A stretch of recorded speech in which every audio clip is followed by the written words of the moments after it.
In this world, there's two kinds of people, my friend. Those with loaded guns and those who dig.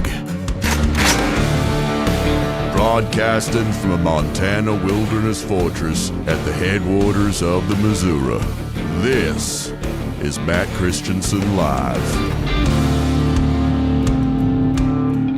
I believe in the sand beneath my toes. The beach gives a feeling, an earthly feeling. I believe in the faith that grows, and the boat coast can make I've gone to every corner of this state, from Beaumont to El Paso, from Amarillo to Brownsville, and everywhere in between. And we have had tens of thousands of Texans showing up to rally with us.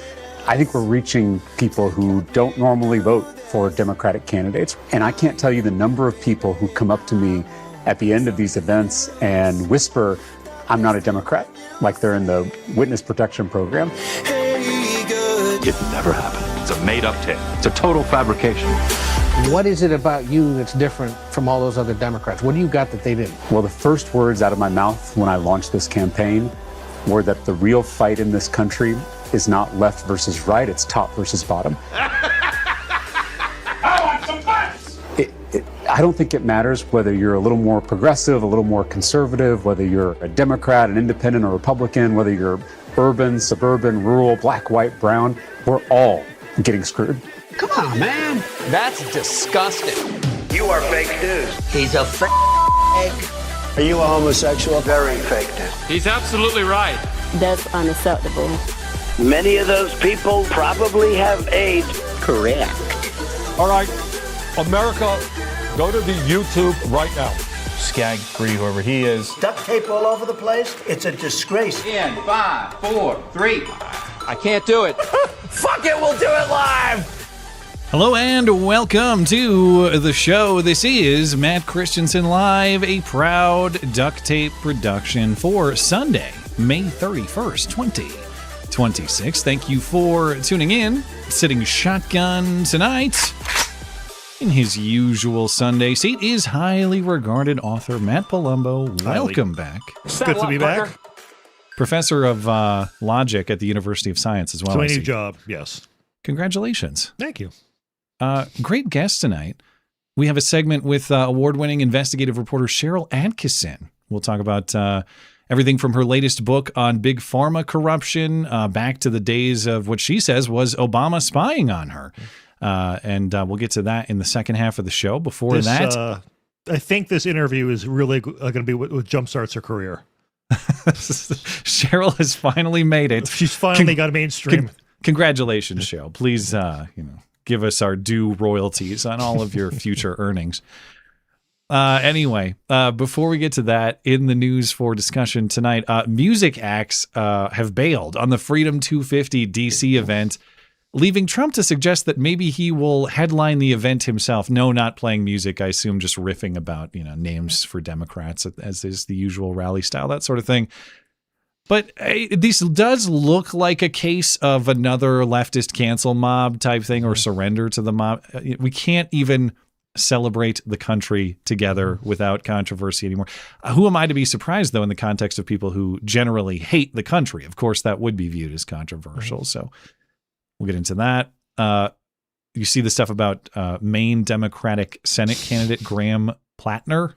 Well, I saw that he was accused of cheating on his wife with 12 women, and then I saw there was a campaign response clarifying it was only 6 at most. So half a dozen. It's only half as bad, Yeah. And not I don't. Great. He only cheated by text message. He only sent them dick pics, I think. I don't know if any of them actually touched it. That's worse than actually cheating. Why? Because nobody took advantage of the offer? No, dick pics are just disqualifying. All right. Trump cheating is not as bad as someone sending a dick pic. I wonder if Trump has ever sent one. Probably not. It was probably before his time, cell phone. Exactly.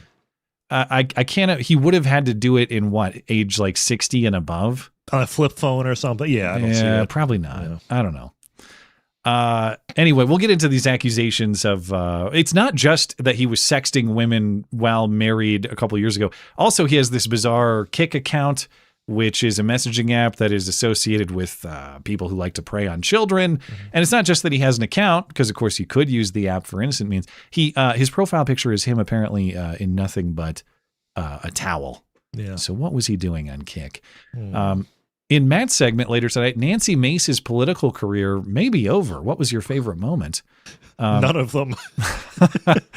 She is leaving Congress to run for South Carolina governor. She has now lost Trump's endorsement, despite her Twitter claims to the contrary. So if she's out of Congress and she doesn't become governor, where does she go from here? Presumably OnlyFans. Look at those massive jugs. Will you subscribe? Hell no. I guess the podcast circuit, I don't know. Maybe she'll do the whole like truth-telling tour where nothing really gets revealed other than everyone's corrupt. But we would be happy to launch Nancy Mace's career on this show if the opportunity arises. I'll book her next week. That's all we do around here. Later in the show, I have Hoax Hate, including the most ridiculous claim of a hateful Chicago street beating that I've heard since Jussie Smollett. In fact, this one may be more ridiculous. Before we get to all of that, got to say hello to our featured listener-owned business for the evening. That's our friends at Elysium. Most of us use way too many apps just to stay productive. One for tasks, one for reminders, another for habits, goals, scheduling, and they don't work together very well. That frustration is why listener and chatter of this show, Tortuga, spent almost a year building Elysium. Elysium is an all-in-one productivity app that brings everything together: goals, tasks, habits, events, appointments, and reminders all in one place with flexible nesting so they actually work for real project management. Have an extra 15 minutes before your next meeting? Hit the Make Me Productive button, and Elysium intelligently pulls your highest priority task. Auto-scheduling makes planning effortless. Natural language lets you create schedules instantly. And built-in alarms help you stay focused. You can even collaborate with teams, share notes and files, and integrate with popular note apps. Learn more at elysium.is. Elysium is free to download and use, and listeners of this show get 10% off advanced features for life using promo code MCListener. That's promo code MCListener for 10% off advanced features with Elysium for life. Get started for free at elysium.is. Find all the information on all our special offers at mattchristiansenmedia.com/deals. Deals by listeners, for listeners. I have a quick warning for people in the audience who participate in Discord, whether you're in my server or not. It came to my attention this week, I have an imposter on Discord, Matt. Someone who is pretending to be me, and with a username that looks like mine. It's not ML Christiansen, as in properly spelled. Who knows how to spell that? Nobody. But certain people try. I've never seen it correctly spelled outside of my family. Anyway. Christiansen. Christian like the religion, S-E-N.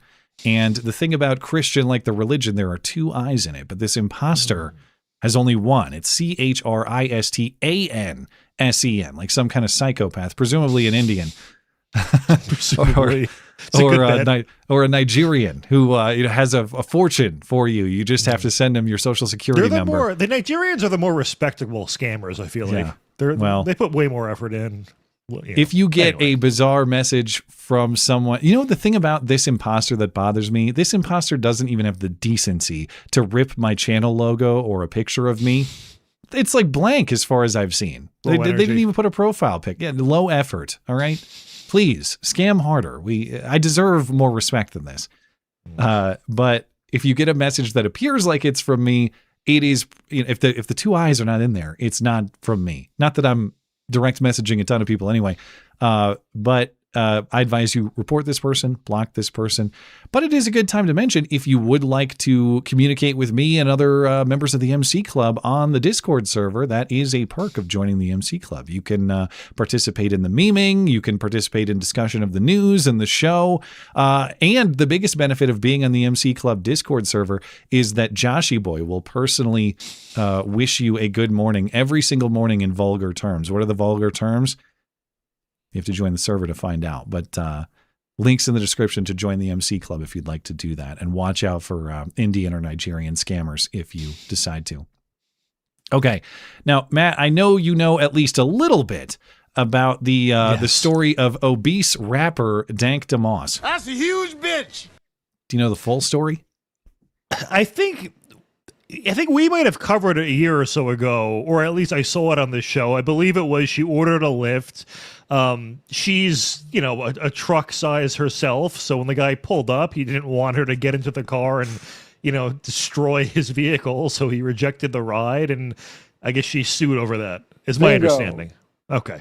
Pretty much it. Yeah, she is remarkably obese. She ordered a Lyft ride from, I think it was a concert or something. She is a rapper. I don't know what the purpose is. But yeah, the Lyft guy pulled up. He's like, no way. I don't think my modest compact car can support that. I'm not doing this. And he left. And she she didn't successfully sue. She did bring a lawsuit against Lyft for weight discrimination, which is, I guess, a protected legal class in Michigan where this happened. And so she secured a settlement on undisclosed terms. Now, the reason I bring this story up again, as that settlement was reported back in September, is that it now appears that Dank Demoss may have used some of that settlement money for practical purposes. She's no longer testing the axle weight limits of Lyft cars. Oh, my God. She may have used some of this settlement money to get her own personal van with a chauffeur. Now, I'm going to play this without sound because it's full of music, but... Now, the thing that's craziest here, she has saggy knees. How does one have saggy knees? That leg strength is impressive, at least. Now, you just got that going for her, I guess. Watching her try to step into this van is like watching someone try to climb Mount Everest, a joke I stole from my wife. But she needs an oxygen tank and a Sherpa to get up there. But okay, all right, I don't agree with the settlement, but can I at least appreciate that she's no longer victimizing poor Lyft drivers? She has actually used the money for practical purposes. That I can appreciate. I mean, the only reason she got a settlement is because Lyft did the math on what it would take to fight it, even if they'd win, and they just thought, all right, we'll pay her to go away. Well, I guess so. Yeah, probably. I should nice say. Van, if you can get into it. Godspeed to Dank Demoss. Yeah. Speaking of dangerous highway traffic, I wouldn't want to get in a car crash with Dank Demoss. If you get in a head-on with that thing, that's a lot of weight coming at you. I regret to report there has been another quote-unquote non-English speaking fatal crash. This one's not a big rig truck like we follow frequently. This is a bus. 5 people killed, 44 others injured because there were 35 or so people on this bus. This is I-95 in Virginia. Bus driver now charged with manslaughter. Now, I know what you're wondering. No, he is not Indian. Chinese, right? The name is, I assume, the name's not quite as funny as Suck Deep Sing, but this is Jing Dong. That's also funny. I hate Asians. Jing Dong of Staten Island, New York. I'm sure that's where Jing Dong is from. Just Staten Island guy. He loves his mom's pizza and he loves playing baseball and all that Staten Island stuff. Anyway, Jing Dong, apparently he did the typical thing that we hear with a lot of these illegal immigrant truck drivers where there was a construction zone, traffic was slowed for the zone, backed up. He did not see fit to slow down or stop from his highway speed into that construction zone, and he plowed into traffic. And some 8 cars were involved in the pileup. And once again, just an absolutely horrific, tragic result. You have what sounds like a full family killed in this incident. 4 of the 5 people killed were in this one Acura SUV. It's a 45-year-old man, a 44-year-old woman, a 13-year-old girl, and a 7-year-old boy. So presumably an entire family. Police say they're all from Greenfield, Massachusetts. So it sounds like a family all traveling together. Now, we don't know Dong's immigration status, but according to Transportation Secretary Sean Duffy, Dong does not speak English. And if you look through the replies in this New York Post Twitter post, it is people seriously asking why it matters whether he can speak English or not. As though that signs. You fucking kidding me? You're gonna read the how many signs, times do we have to, how many times do we have to see this same story? And there's an entire family dead as a result before we'll finally grant the premise that maybe it does matter if the drivers are fluent in English. Maybe that is a consideration we ought to prioritize. There are an enormous amount of Asians that are not assimilated into this country at all. And people generally don't care because they don't commit crimes. And, they're not really high on my radar, I guess, for that reason either. But in this case, too, how do you get licensed to that job only speaking Chinese? In that it's not exactly a commonly spoken language. So who at whatever department was able to authorize that? How did he communicate with them? Was it another Asian person who just decided? He's just a guy from Staten Island. You know, he just went down to the New York State DMV, and I assume maybe they're like California, where there's no English speaking requirement. That's like a unless a misunderstanding. That's like was he a professional bus driver, or did he just rent a gigantic RV? Not Is that what I'm looking professional enough. Well, obviously not actually professional, but I mean, in terms of his career. I don't know. Like, yeah, was this his job? I have no idea. And I also couldn't find information, or I didn't see information, if it's out there, on who was traveling in this bus. Like, was it some kind of sports team? Was it some kind of, like, what was this group? It was some 30 or 40 people on the bus. So presumably that organization is who hired this guy. I don't know. But I have an update in the Fidel Castro, Justin Trudeau conspiracy theory. I believe it. All right. So as long as Justin Trudeau has been in political power, and even now that he's out of it as now former Canadian Prime Minister, there have been rumors that he is in fact the son of former Cuban dictator Fidel Castro, both because he looks a lot like Fidel, and frankly, this side-by-side on Wikipedia disproving it, claiming that it's all a discredited conspiracy theory. Man, I don't know. I look at the photos right there, and that is an eyebrow raiser itself. So the rest of the denial is that Justin Trudeau's mom, Margaret Trudeau, well, so in addition to the looks, there's the fact that Margaret Trudeau traveled to Cuba many times in the 70s. The denial is that Margaret never went to Cuba until 1976, this Wikipedia page says. And that's 5 years after Justin Trudeau was born in 1971. But that was only the first official visit in 1976, meaning it's certainly not impossible that Margaret Trudeau and Fidel Castro met at some point prior to 1976, or indeed prior to the birth of Justin Trudeau in 1971. Anyway, this is all old quote-unquote conspiracy theorizing. The reason I bring it up is because this week Fidel Castro's daughter, Alina Fernandez, was on News Nation with Katie Pavlich, and she did not confirm the rumors. By the way, that side-by-side right there on the right side. It's the same guy. That's awfully hard to deny, man. Put that Cuban beard on Justin and he might look exactly like Fidel. Anyway, Fidel's daughter appears on News Nation with Katie Pavlich and does not confirm the rumors, but she does not confirm them either. For years, we've heard rumors that Justin Trudeau, the former Prime Minister of Canada, could be your half-brother. What do you think of that? The only thing I can say is that his mother used to visit the country very often. Well, that may be a tell then. I guess that's a half answer. Yeah. Do you plan to call him and maybe find out? No. I won't do it. If he wants, he's going to be welcome, but I won't. I think he keeps that to himself, and you have to respect that. Now, that's I don't take non-denials to be confirmation, but that's a very bizarre non-denial. It's not just that she says, hey, listen, I'm not going to get into family matters. It's that she says something affirmative or affirming. Yeah, I'll leave it to him.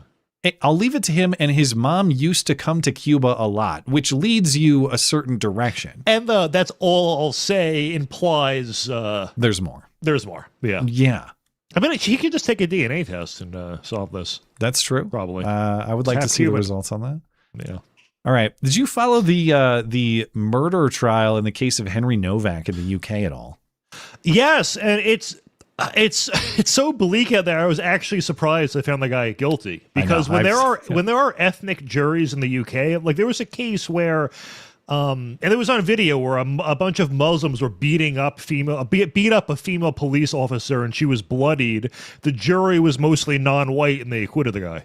So that type of tribalism really does have an effect on juries. And I was shocked. I wouldn't say shocked, but I was actually surprised that he got convicted, which is good. I don't know what the racial makeup of this jury was, but I did read that it was majority women. I think it was 8 women, 4 men. But if people don't remember the case of Henry Nowak in the UK, I did a video about this case a couple weeks ago. Briefly summarize, this white college freshman you see on the right, that's Henry Nowak. In December, he's walking home from a night out at the bars with some of his soccer team friends. He gets confronted by the guy on the left this Sikh guy, Vikram Digwa, who's carrying an 8-inch knife, which is normally illegal in the UK, but Sikhs get a religious exemption for their blades, which are called kirpans, and they're for religious reasons. Apparently, the UK is thinking about revisiting that in light of this case.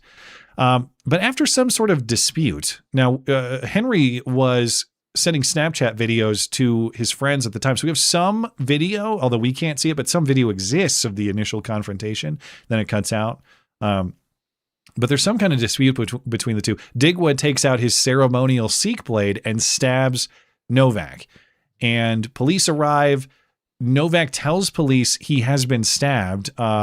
They don't believe him initially, and Digwa claims that Nowak had, quote, racially abused him and knocked off his turban, a claim for which there was never any evidence, and it's actually been contradicted by the evidence that's available since, so it never happened.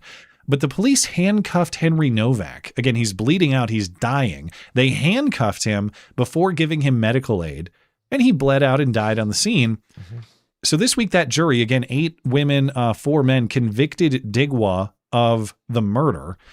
During the trial, a police spokesman actually apologized for the way that the police department handled the case. This is in, I forget the town. It's in the southern part of England. Southampton, I think, is the name of the place.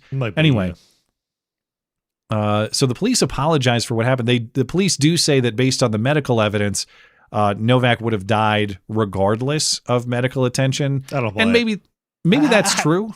But we don't. The thing is, we just don't know. They're saying that they cover their asses. And even if it is true, you still trusted the guy who stabbed him over the guy who got stabbed because he wanted to look like a hero for some social justice warrior. Yeah, that response is it's a problem in this case, and it's going to be a problem going forward unless corrected. So whether he would have survived or not is beside the point of the principle. Now, I didn't know when I discussed this earlier, but according to this coverage and according to descriptions of what happened at trial, there is body cam video of what happened. Now, we can't see it. It's not public. But in this body cam video that was presented to the jury, Nowak told police he had been stabbed. Police didn't believe him. And this is while an artery was cut and is filling his chest cavity with blood. Now, are we ever going to get to see that body cam video? The thing is, it's not believable that when you're stabbed there, it's pretty obvious. So I don't think, how do you bleed significantly internally in the chest cavity without bleeding significantly externally? I don't know how that could happen. Digwa's sentencing is scheduled for July 17th. Now, I'm not clear on what sentencing he faces. I did read that there is some judge discretion. There is no death penalty in the UK, so that will not be happening. But any other Henry Nowak case thoughts that you had before we move on? Deport them all. Well, good luck in the UK. I think that's even less likely. They're so far gone, than in our country. Even Reform UK is like wishy-washy on legal immigration, so it's unfortunate. Well, I also have obligatory updates in Iran negotiations. Why the fuck is the gas so hot, bitch? The update is there is no update. Well, there's kind of a half of an update. So last weekend, Trump said the deal was very near, and we discussed it for what, 10, 15 minutes? I already forgot. I just kind of purged this stuff from memory because it's the same story every week. Until something's signed, I mean, I don't know why I bother paying attention to this anymore, other than it's tremendously consequential for our country, so kind of have to. But we had supposed terms of the deal with the New York Times and Axios reporting some of those terms. And then we went all week without a deal in any formal sense, nothing signed, nothing announced. Yesterday, Axios reports that Trump was asked, or that this deal, as reported, still exists. Trump has asked for several amendments to this proposed deal. That this decision of his to ask for these amendments came after a Situation Room meeting on Friday that lasted for a couple hours. The apparent sticking point for Trump is how to handle and dispose of Iran's existing nuclear material, the highly enriched uranium, nuclear dust, they sometimes call it. Trump wants the United States to receive that material, and he wants some specifics on the timing in the deal. Trump reportedly also wants to change some of the wording around the reopening of the Strait of Hormuz, which is also reportedly part of the deal. The Axios source here says it's expected that that the Iranians are going to take around 3 days to get back with a response. Again, Trump sent them the request for amendments sometime Friday or Saturday. According to the source, they're literally in caves and they're not using email. So that's why they're hard to contact. They're hard to find. But well, like if that's the case, if the people we're negotiating with are in caves and not using email, it's like, why are we negotiating with these people? What power do they actually have? Caves. Which I don't know if that's actually literally true. They're probably in a bunker somewhere, but it's hilarious phrasing. No, it says literal. I know people don't mean literally these days when they say that. Even in the dictionary, the word literally means figuratively now. Yeah. They've changed the definition. Anyway. Yeah, well, if this source says literally in caves, I'm going to assume he's using literally according to its traditional meaning. I believe they don't use email, though. So yeah, maybe not. All right. I want to talk a little bit about the what's going to happen with this Freedom 250 DC event, whether it's even going to happen at all. As planned, starting June 25th, there's supposed to be a 16-day event on the National Mall. It's called the Great American State Fair. And it's, of course, to honor America's semi-quincentennial, 250 years from July 4th, 1776, the signing of the Declaration of Independence. And the event is supposed to be free and open to the public. The event is organized by a group called Freedom 250. Now, I was confused by this initially. Freedom 250 is a private-public partnership established by the Trump administration to lead this celebration.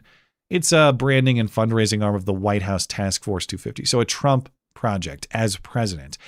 It is different than America 250, which is a nonprofit supporting the Semi-Quincentennial Commission, which was established a decade ago by Congress.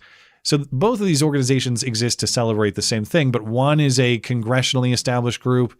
The other is a Trump White House established group. So what we're talking about here is the event or an event by the Trump White House established group.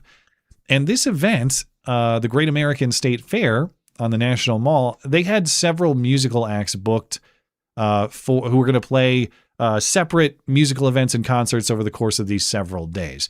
But now, most of them have canceled. So the Commodores, Martina McBride, Morris Day, and The Time, Bret Michaels, Young MC, no longer participating. Who gives a crap? I don't care. I was really looking forward to Morris Day and The Time. I actually don't know who that is. I learned it from the Jay and Silent Bob movies. Oh, okay. So I'm sure maybe there's a song out there I'd recognize. Jungle Love. Oh, okay. I don't know it based on the title, but it's a classic. All right. So why are these artists backing out? They're now blaming political partisanship in the event organization. So Martina McBride says, quote, "I was presented with an opportunity to perform at a nonpartisan event, but that turned out to be misleading." Young MC said that, quote, "The artists were never told about any political involvement with the event." Young MC called it a bait and switch in his statement. Bret Michaels said much the same. Hey, this is turning out to be more partisan than I signed up for. He also said that he and his band or the rest of his people are receiving threats for his participation. Now, the specifics of the threats are not described, but he did say that he is receiving those threats.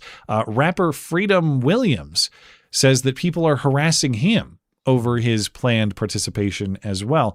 Now, what exactly is the partisanship? I was a little unclear because they're all saying it's too partisan, but what are they saying is too partisan? Did Trump make them change the lyrics to celebrate Trump or something? Yeah. I think it's just the association. Even though it's really not associated with Trump, it was going to happen regardless. I mean, I think it's really just them being bullied and just making a career choice of, this is going to be associated with Trump, even if it really isn't, so I'll back out. It's cowardice, really. I think it looks that way because I was trying to find what what they're saying changed in terms of partisanship, and I couldn't find it. Earlier today on CNN, Interior Secretary Doug Burgum implied it's as simple as Trump's participation in the event, like you were saying. He said on CNN, quote, "The president plays a key figure in helping to again celebrate kickoff and be at the opening of these events. It's very appropriate." So that just sounds like Trump's presence. And again, Trump is actually the CEO of Freedom 250. Now, whether he's sitting there doing the organizational work or not, probably not. But it is a White House project. Trump is the CEO, at least in the formal sense. And I have to believe that these musical acts knew that when they signed up. There's no way they didn't. So Trump is now considering making himself the headliner. I got a kick out of this because he's on Truth Social, and he's saying that nobody cares that these musical acts left. They're very boring. They're overpriced. It's like, dude, you're the CEO. You're the one who booked them.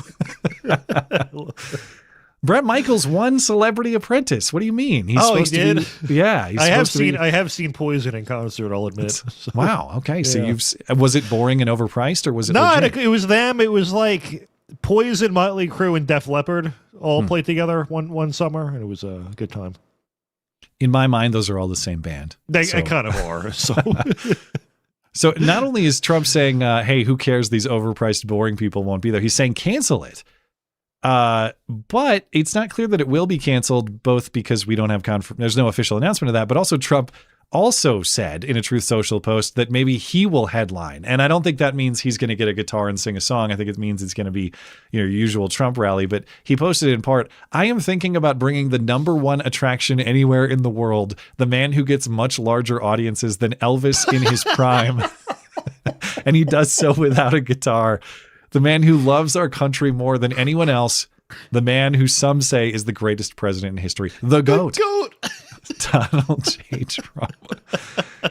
Now, the problem with even this idea, even if you grant the premise of this, that the GOAT could save it. These musicians were not booked for like one big event, a half day's concert where they all play. They were booked to play at different events on different days in sequence. So you can't just have Trump sub in unless you're going to do like a one-day event.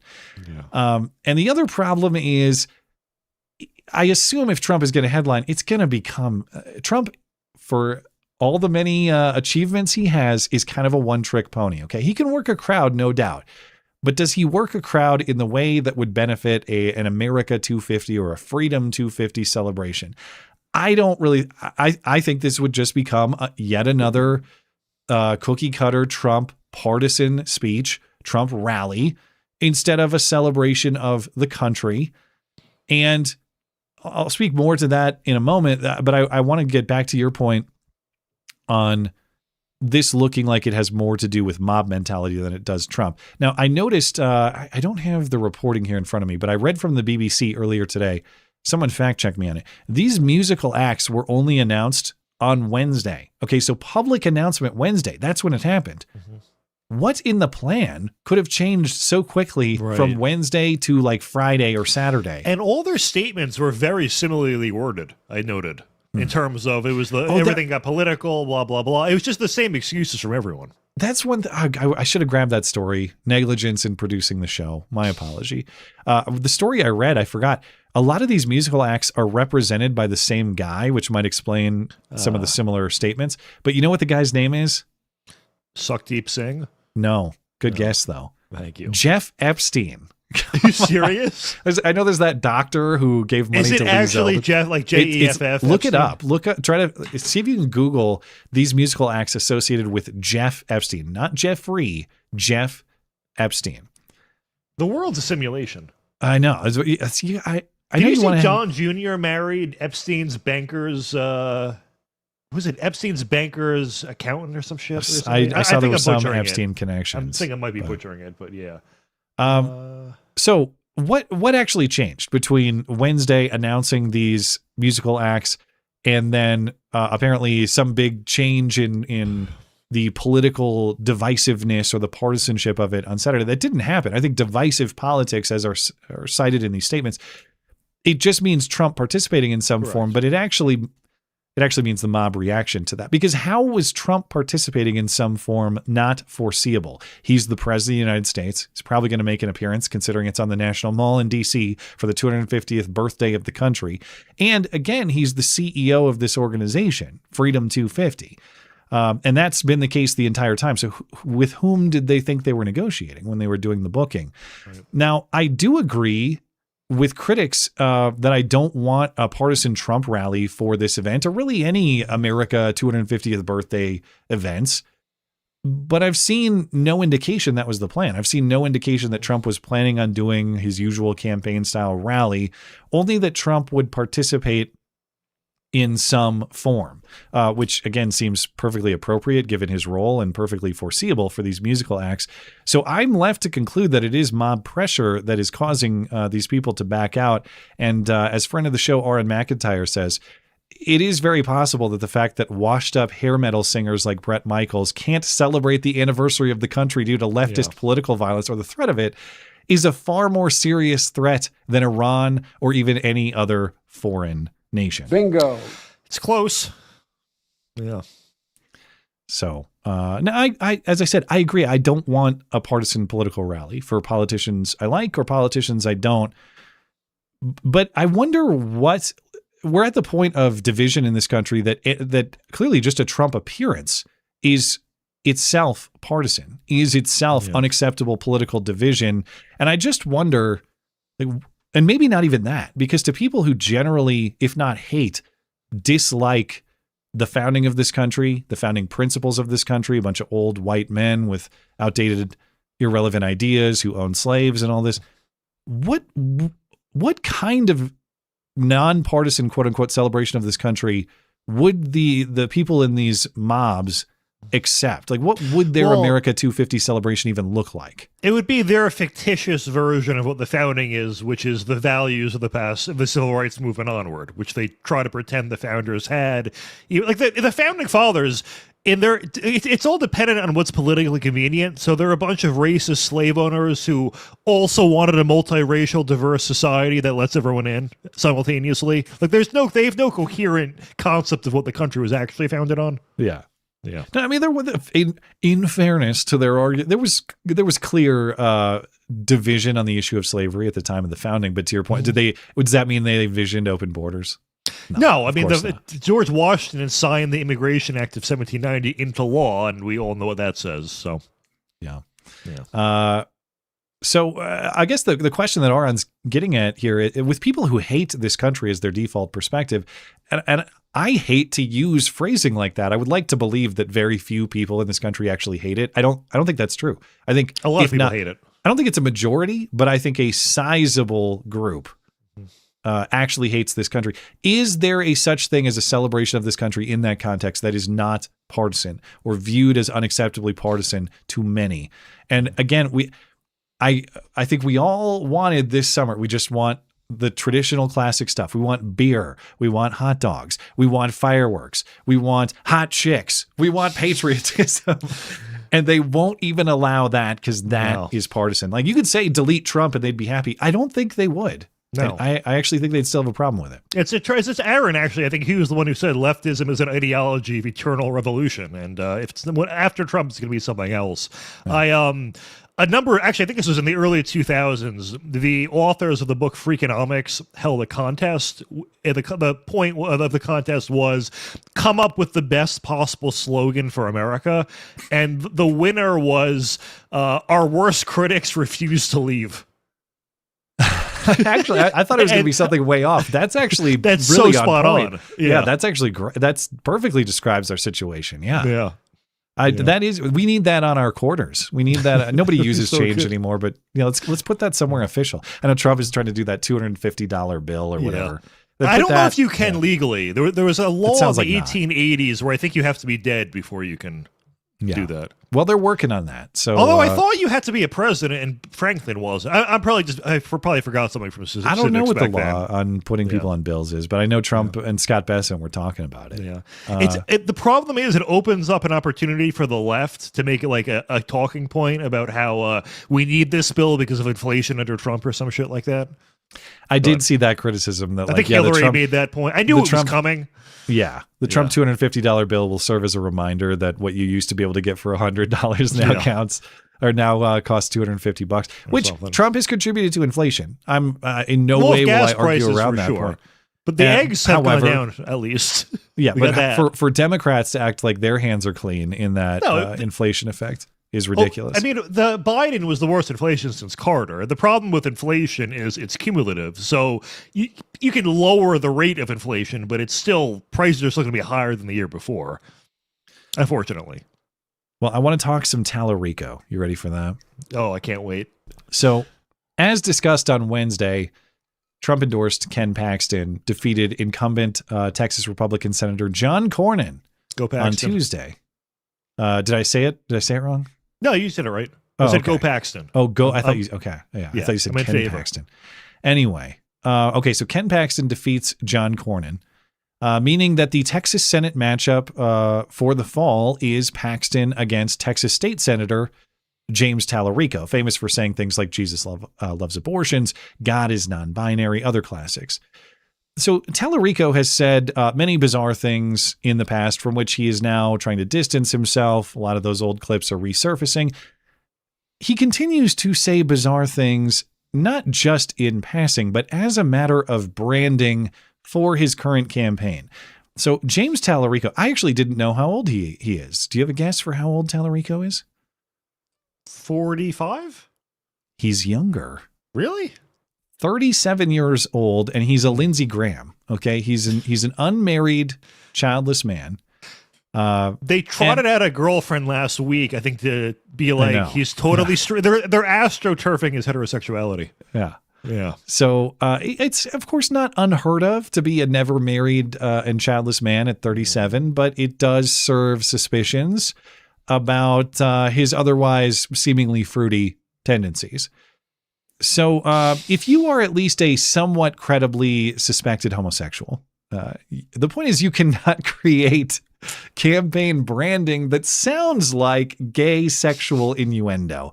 Yet here is James Talarico this week in a national interview with CBS saying this campaign fight is fundamentally about top versus bottom, and everybody is getting screwed. No Democrat has won a Senate seat from Texas since before you were born. That's right. What is it about you that's different from all those other Democrats? What do you got that they didn't? Well, the first words out of my mouth when I launched this campaign were that the real fight in this country is not left versus right, it's top versus bottom. I don't think it matters whether you're a little more progressive, a little more conservative, whether you're a Democrat, an independent, or Republican, whether you're urban, suburban, rural, black, white, brown, we're all getting screwed. That's a big game, man. Okay. It's not a slip in the moment. It's scripted. As we'll get to, Talarico is very scripted. It's part of Talarico's designed campaign message. Listener Turles shared in the Discord server. I didn't see this until he shared that. There are actual campaign mailers. Biggest divide in this country is not left versus right. It's top versus bottom. As listener Brobler identified, go right there. It's not hidden at all. Go to his Why I'm Running page on his website. Scroll down just a little bit. This country is about top versus bottom. And listener Kevin correctly diagnosed the Discord server as well. There is no way to read this other than he's saying he's a bottom. He's absolutely right. Okay. This is the message that James Talarico intends. And in looking into this interview segment, this top versus bottom thing that I can't believe they're actually going with, and in cutting up clips for the show intro, as you heard when the show started, I also noticed this other amazing demonstration of just how scripted James Talarico actually is. So that CBS interview, that came out Wednesday after Paxton's primary win, or the runoff win. And Talarico in that segment had this lame-ass story about how many people come up to him at his big rallies, and they secretly admit to supporting him. They whisper it to him. And I don't understand why you would whisper it if you're already out in plain public view at a James Talarico campaign rally. Why would you whisper? Okay, that doesn't make sense in concept. But here's the story from that CBS interview of Talarico's supposed army of secret supporters. You know, I've gone to every corner of this state over the course of this campaign, from Beaumont to El Paso, from Amarillo to Brownsville, and everywhere in between. And we have had tens of thousands of Texans showing up to rally with us. And I can't tell you the number of people who come up to me at the end of these events and whisper, I'm not a Democrat, like they're in the witness protection program. I think we're reaching people who don't normally vote for Democratic candidates. I don't want to hear any more of these lies. Okay. Politicians make up stories all the time. You've heard very similar claims by a million different politicians, whatever. But I'm listening to that CBS segment. I also happened to save a segment from MSNBC that he did on Tuesday, the night that Paxton won in that runoff with Lawrence O'Donnell. And I noticed as I'm listening to this, that guy just told the exact same story. Well, I've gone to every corner of Texas already over the course of this campaign, from Beaumont to El Paso, from Amarillo to Brownsville, and everywhere in between. And I can't tell you the number of people who come up to me at the end of these events and whisper, I'm not a Democrat, like they're in the witness protection program, including a lot of people who voted for President Trump in 2024. Now, when I first heard these separately, I thought, okay, politicians have their talking points. Man, that sounds very similar to what I just heard like 10 minutes ago when I listened to the CBS segment. But how similar is it? So I went back and listened to them in sequence. Holy crap, that's like word for word the same thing. Even the at one point is identical in both clips when you play them side by side. So I, as I'm working in the video editing software, I put the clips together, and it is unbelievable how well these match. Safe to say, Talarico rehearsed this line thoroughly in the mirror for hours. Listen to the absolute robotics. Well, I've gone to every corner of Texas over the course of this campaign, from Beaumont to El Paso, from Amarillo to Brownsville, and everywhere in between. And I can't tell you the number of people who come up to me at the end of these events and whisper, I'm not a Democrat, like they're in the witness protection program. See, the story's true because of how consistently he tells it. Why not just say, sometimes even non-Democrats say they're going to vote for me. That's that simple. To get that level of consistency, again, word for word, even some of the vocal tics, it's scripted. Yeah, the but facial expressions are the same. The timing, even the sequence of cities that he names, the only way that you do that is if you rehearse that in the mirror for like an hour, it's a play or a movie, or as some have perhaps some are speculating, maybe he's just in fact a robot. He is the AI candidate. He is non-human in that way. Yeah. But that is the craziest part, I would say, is the fact that it's an identical length. Meaning he not only did he read a script, it was the exact same timestamp, I don't know, even I wouldn't be able to do that. As I mentioned when I posted it on X, and the X post of it is gaining some traction. A lot of big accounts, including Ted Cruz earlier today, is posting that clip. So it's cool to see that catch a little fire. As I did acknowledge with the clip, I did make very slight cuts for fit. Okay, it's not a perfect one-to-one match, but I linked the time-stamped points in the interviews. You can go play them back to back yourself and see how well they match. And I really would love to hear James Talarico respond to this and explain what's going on, not just how that story came to be, but whether the story's actually true. Can you produce even one of these people brave enough to come out of your whisper army to acknowledge they're witness protection, man. Did you get the memo? That's the beauty of the lie, is by the nature of the lie, they are hidden. They are undiscoverable. You'll never see them, but they'll come out to vote en masse. So what a genius line crafted by these political strategists for James Talarico. Even better than top versus bottom. They're really... Which itself, it's so bizarre that was a rehearsed line, as evidenced by, being repeated and being in the mailers on the site. But you think one person would go, wait a second here, man. Let's think this one through. Yeah. No. Anyway, okay, I got to get through. I want to leave you time for Nancy Mace, so I got to get through Graham Platner as well. Yes. Because speaking of controversial Senate candidates, Democratic candidate Graham Platner in Maine, he's not officially the Democratic candidate yet. The primary is June 9th, so a week and change. The winner will face the winner of the primary will face incumbent Republican Senator Susan Collins in November. So yes, we have to look to Susan Collins. Please save us, Susan Collins. You're our only hope. The last election, with Susan Collins, on election day, her opponent was up 10 points in the polls, and then Collins won by 10 points. So it was a 20-point margin of error on the polls last time. Okay, so everyone loves Susan Collins, and they love James Talarico. Well, In 2020, when Biden won Maine by, I think it was 5 points, Collins also, that's when she was up for election. So she also won the state as Biden won it, meaning there are Democrats who are going to vote for her. Hopefully. And I say that with the full acknowledgement and dissatisfaction that I am in fact saying, please, for the love of God, Susan Collins over this guy. Yeah. Maybe, I don't know, maybe I'm misguided. Bring in the Nazi adulterer. I don't care. Let's try something new. To me, the adultery is more disqualifying than the Nazi tattoo, Listen, the tattoo was like, okay, man. He was drunk, Who among us hasn't gotten a totem I can't pronounce it. Whatever it's called. Well hammered. Yeah. A death head. Yeah. So Graham Platner has a 93% chance of winning that Democratic nomination, according to Polymarket, down from 99% as a result of this scandal. But yes, he's the guy with the Nazi tattoo you've probably heard about. He got this skull and crossbone tattoo. Is there a picture of it in the story? I guess not. But this skull and crossbone tattoo that he got is it is associated with the SS, Hitler's paramilitary force. And he says he got the tattoo when he was in the Marine Corps in 2007 in Croatia. He didn't know that it had Nazi associations. How do you not know that? It's on know, their man. hat. Like it's yeah. So then he got it covered up. So that's the story on the Nazi tattoo. Well, over the weekend, the Wall Street Journal reports a new Platner scandal. He had been texting with a half dozen women in 2023, very shortly after his marriage to his wife, Amy.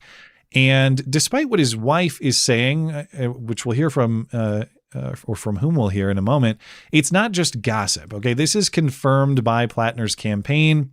And the wife, Amy, is the actual source.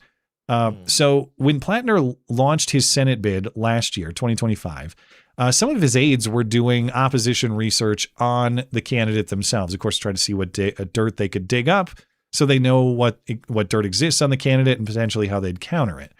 And Amy told them, again, Platner's own campaign aides, hey, shortly after our 2023 marriage, I discovered sexually explicit texts with several other women, again, about a half dozen. Now, the aides looked into this and they determined that this was a private matter and this would be resolved with their marriage counseling. And so they continued with the campaign. In fact, at the same time that this was made known to them through the wife, Amy, they had a rally with Bernie Sanders endorsing Graham Platner at that particular rally. Well, now one of those aides has anonymously fed that information to this Wall Street Journal reporter, though we don't have the content of what these texts actually showed or said. Now, did you see this image circulating? There was the fake. Yes. Yeah. I pretend this is real. I know it's not real, but in my canon, personally, it's real.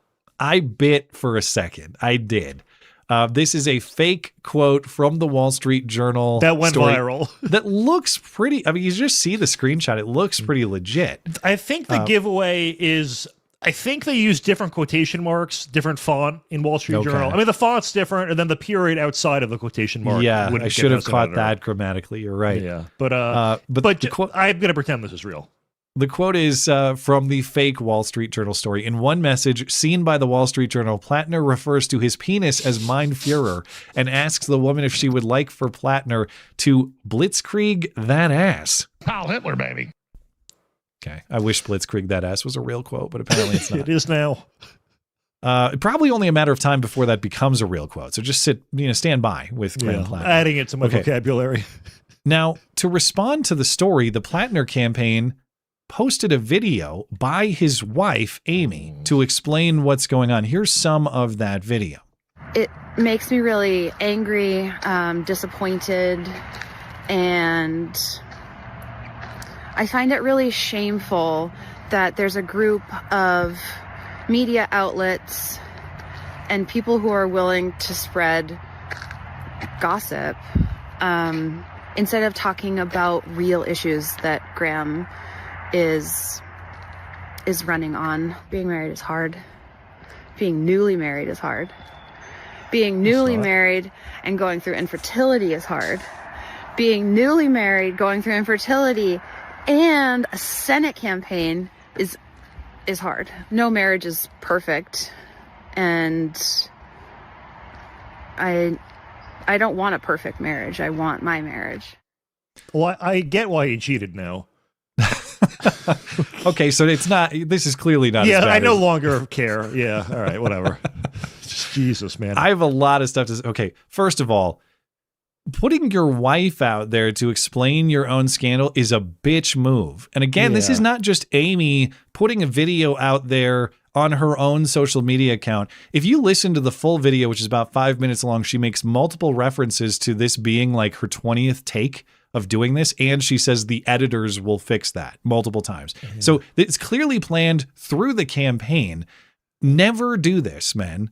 I don't care if you have a very modest job that's not in the public eye, or if you're running for Senate.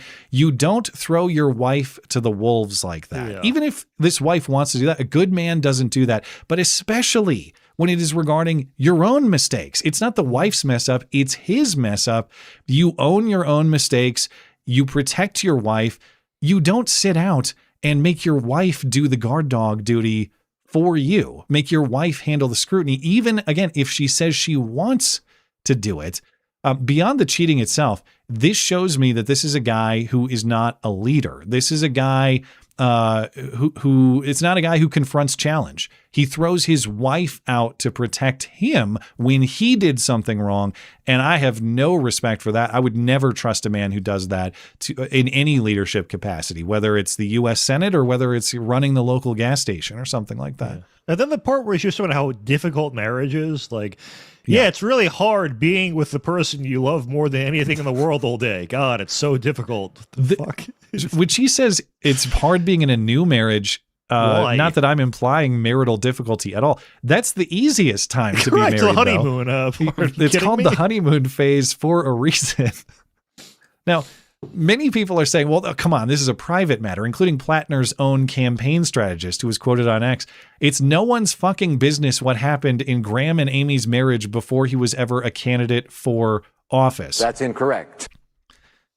If you are seeking political power over others, your entire history of trustworthiness or not is everyone's business. And we can point to all kinds of supposed hypocrisy or even real hypocrisy. Oh, Trump was unfaithful. You don't care about that. I think people do care about that. I would say that's bad. Shouldn't do it. It is, yeah. It's not that people care or not. It's that it is worthy information for the public to make their assessment of whether this person is worthy of power. Sometimes they may assess that it is bad and it disqualifies that person. Sometimes they may not, but it's clearly not nobody's business. I mean, that's a ridiculous statement from this campaign manager guy. Can you imagine Melania putting out a statement on like Stormy Daniels or something? How insane that would be.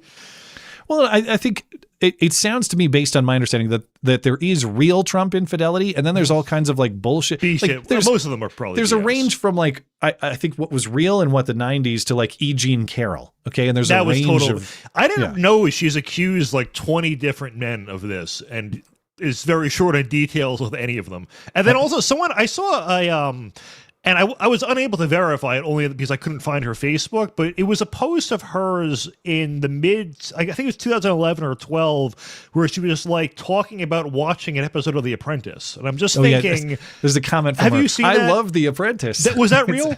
It's on Facebook. It's hold on, my cough is coming back. But my understanding, I've seen the screenshots. Have I verified that the comment is real? It could be a fake one, like the Wall Street Journal one. I don't know. Yeah, but if it is real, it's like, why would you say that? Oh, I can't wait to go see my rapist on TV. Be successful. It's very I don't bizarre think so. Yeah. Now the wife is acting like she was betrayed. Now, of course, she was by Graham, but betrayed by the campaign aides, who she describes as people she considers to be a friend. Lady, you are the source, though. You went to the campaign and said, by the way, my husband's like kind of a dirty cheater. You should probably know about that.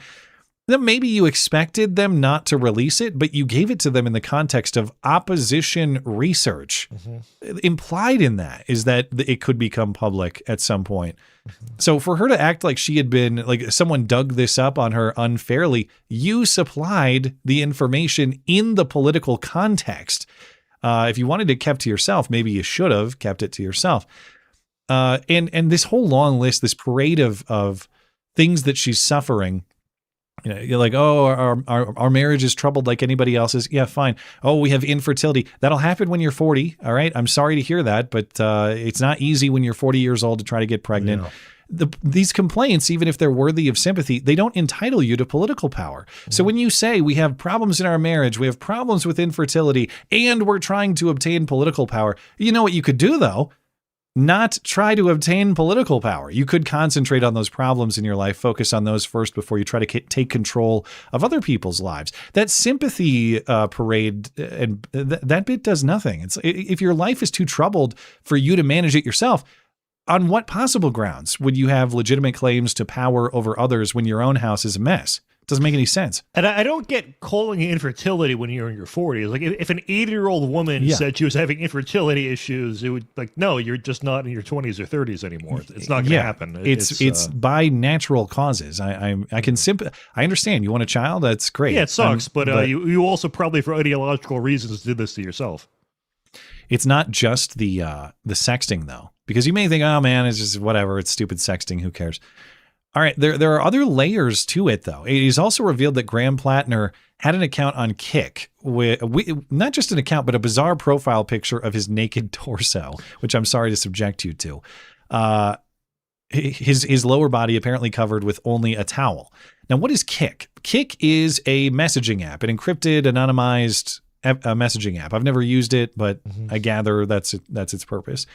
So who cares if Graham Platner is on this messaging app? Why does that matter? Well, the potential issue is that Kik has long endured scandals related to child exploitation. He touched young people. I've not seen any evidence that Graham Platner, in fact, did anything with kids, but it is a fair and good question to ask. Why does he have a half-naked profile picture on a messaging app famous for child exploitation? Maybe Chris Hansen could confront him on that one. Now, and Graham Platner has acknowledged that the account is his. It's not even speculation. It's not a guess. The account is his. He created the account in June 2016. At that point, the platform was already known to have this problem with child exploitation. There were ongoing sting operations, exposés, legal matters. So again, this doesn't mean that he did anything wrong necessarily. It's just who posts this as a profile picture on that messaging app and why. That's the question to ask. And then there's also, I was going to bring this one up. Yeah.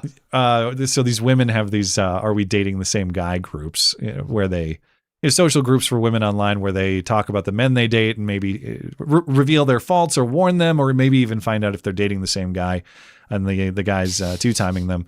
So there's just a bunch of bitching about Graham Platner on here. Frankly, forever ago.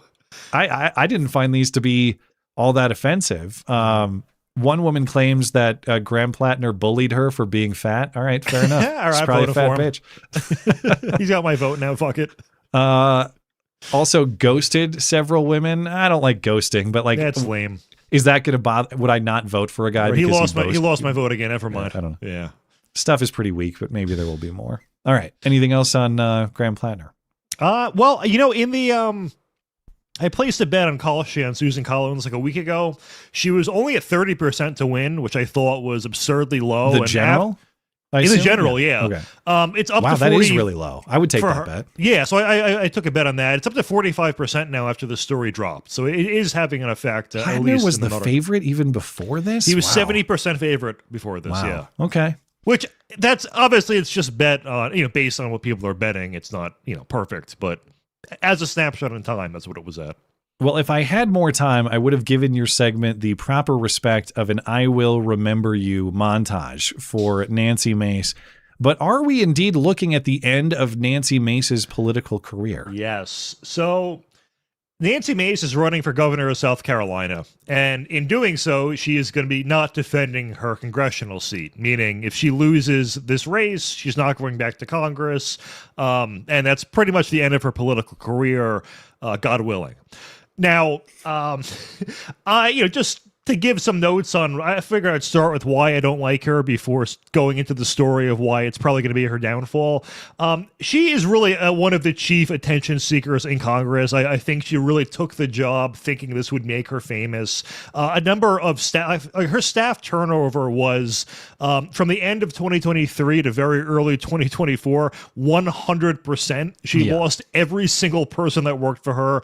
And they said they would send her like on alcohol runs and all all times of day. She was very open about talking about her sex life with them. And you might remember she was once talking at the National Prayer Breakfast about how she was going to be late because she was sleeping with her fiance at the time. So just weird. That's right. Yeah. God, speaking of things that belonged in the montage, Yeah. hey, wish I could have been here, but I was, that was cringe. Holy crap. I forgot about that one. One thing people probably forget is after January 6th, she went on Fox News and was asked, do you think Donald Trump is the future of the Republican Party? And, at this point in time, it did look like Trump was over. So she took the bet of, I'll go all in on being anti-Trump, wanted him out, said he does not have a future. And of course, I have the clip. You want to listen to it? Yeah, go for it. She said, this is the quote from the Fox story too, that we'll hear from her. I was a big supporter of the president, but I believe all of his accomplishments are wiped out by this minor protests by January 6th. Congresswoman, do you believe the president has a future in the Republican Party? I do not. I don't know how you go forward and defend the indefensible. What happened last week was a national tragedy. People violently attacked the halls of Congress, our United States Capitol. And I believe that every accomplishment that Republicans and the president had, and I was a big supporter of the president over the last 4 years and worked for him on his campaign, but I believe that those accomplishments were wiped out. We had a great economy pre-COVID. We had low tax rates. We had Operation Warp Speed during the pandemic. So many enormous gains. I think that the principles and ideas that he espoused are things we're going to have to champion in the future, but without his support, his brand, or his name, it's tarnished. I don't know how you defend what happened last week by any means. Shut up, silly woman. So just so I understand, she's saying that the disgrace that was January 6th wiped out the achievement that was Operation Warp Speed. That's Nancy Mace. That's great. 2021. So easy to look back, but that aged very poorly. Yeah. She's great political instinct. So I have a list of more things she's done that just pissed me off. Remember when they ousted Kevin McCarthy? So she was a no vote on that. And then once it turned out that she could be the deciding vote to impeach him, she then decided to flip to yes so that she could get more airtime, basically, and be like a... And you remember she walked into Congress that day with a scarlet letter on her, and it was like theater kid type that stuff. rings a bell. I've forgotten about all these. God, it's such a great cringe career for Nancy Mace. There's many more. She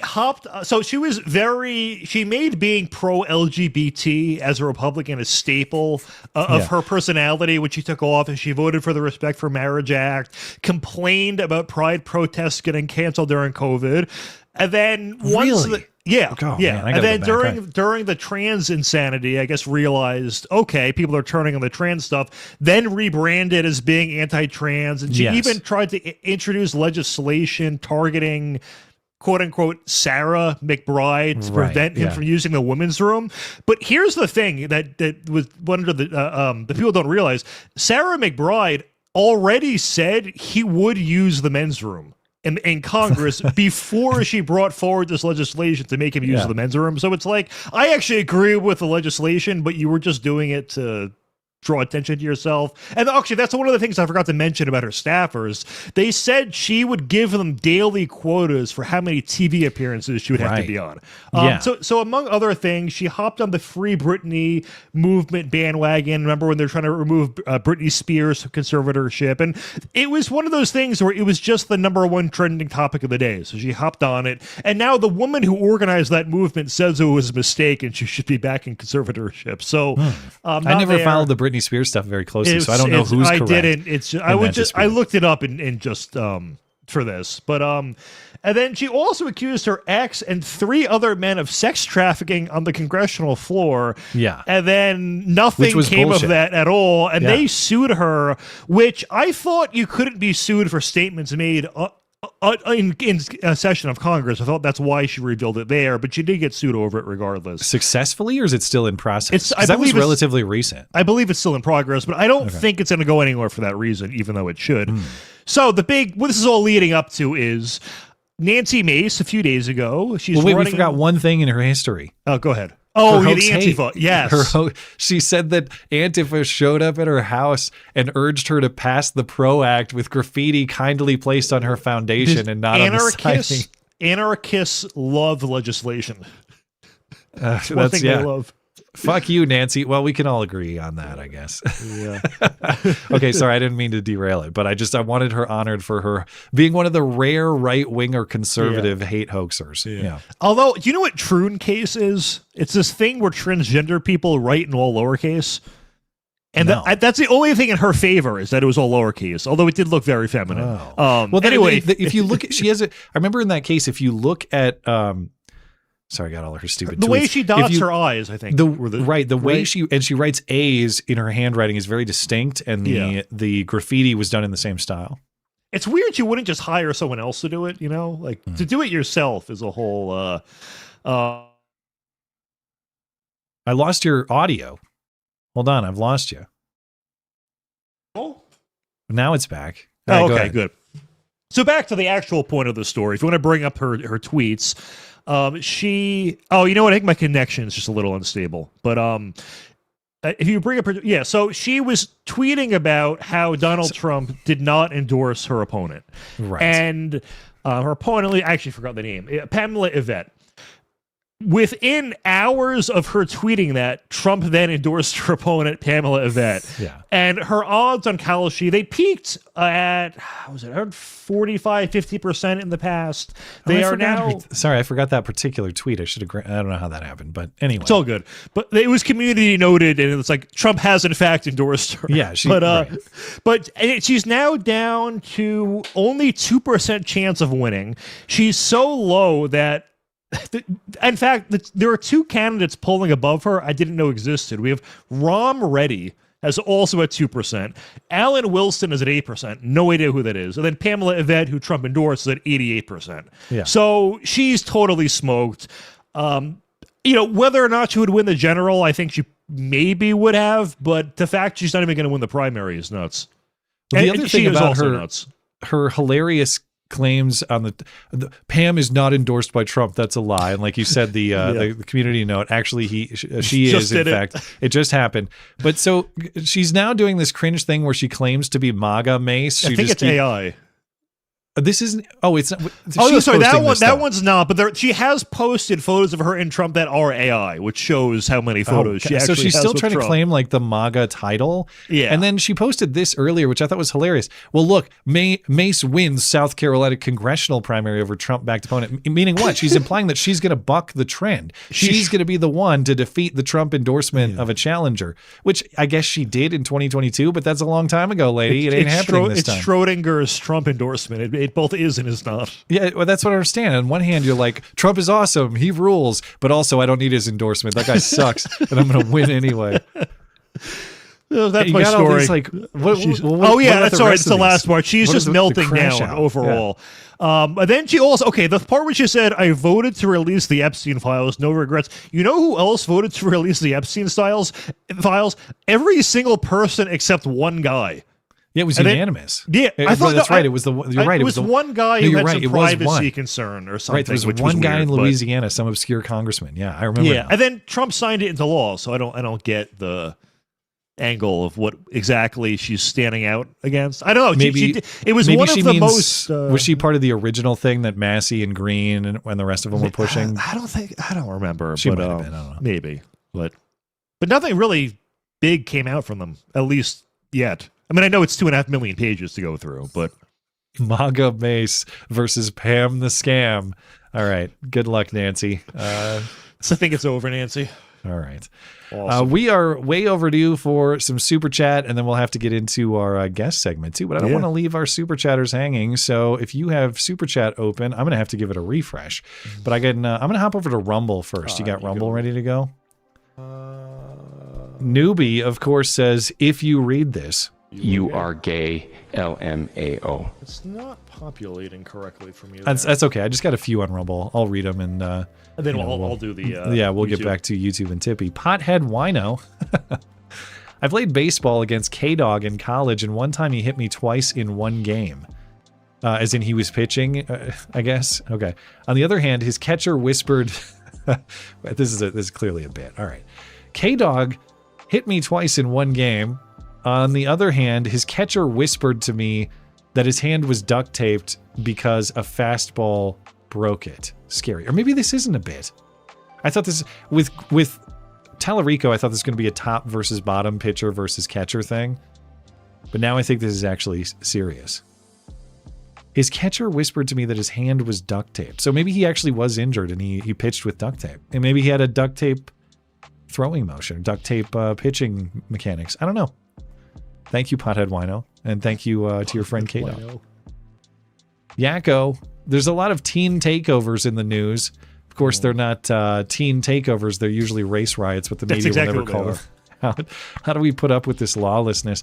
That clip from Chipotle in DC, which we played on a Wednesday. You weren't on that show. I don't know if you've seen it, but it's just, it's a mob of, from what I can tell, exclusively black teenagers in Chipotle chucking the high chairs and the seats at each other. And there's, I saw it, yeah.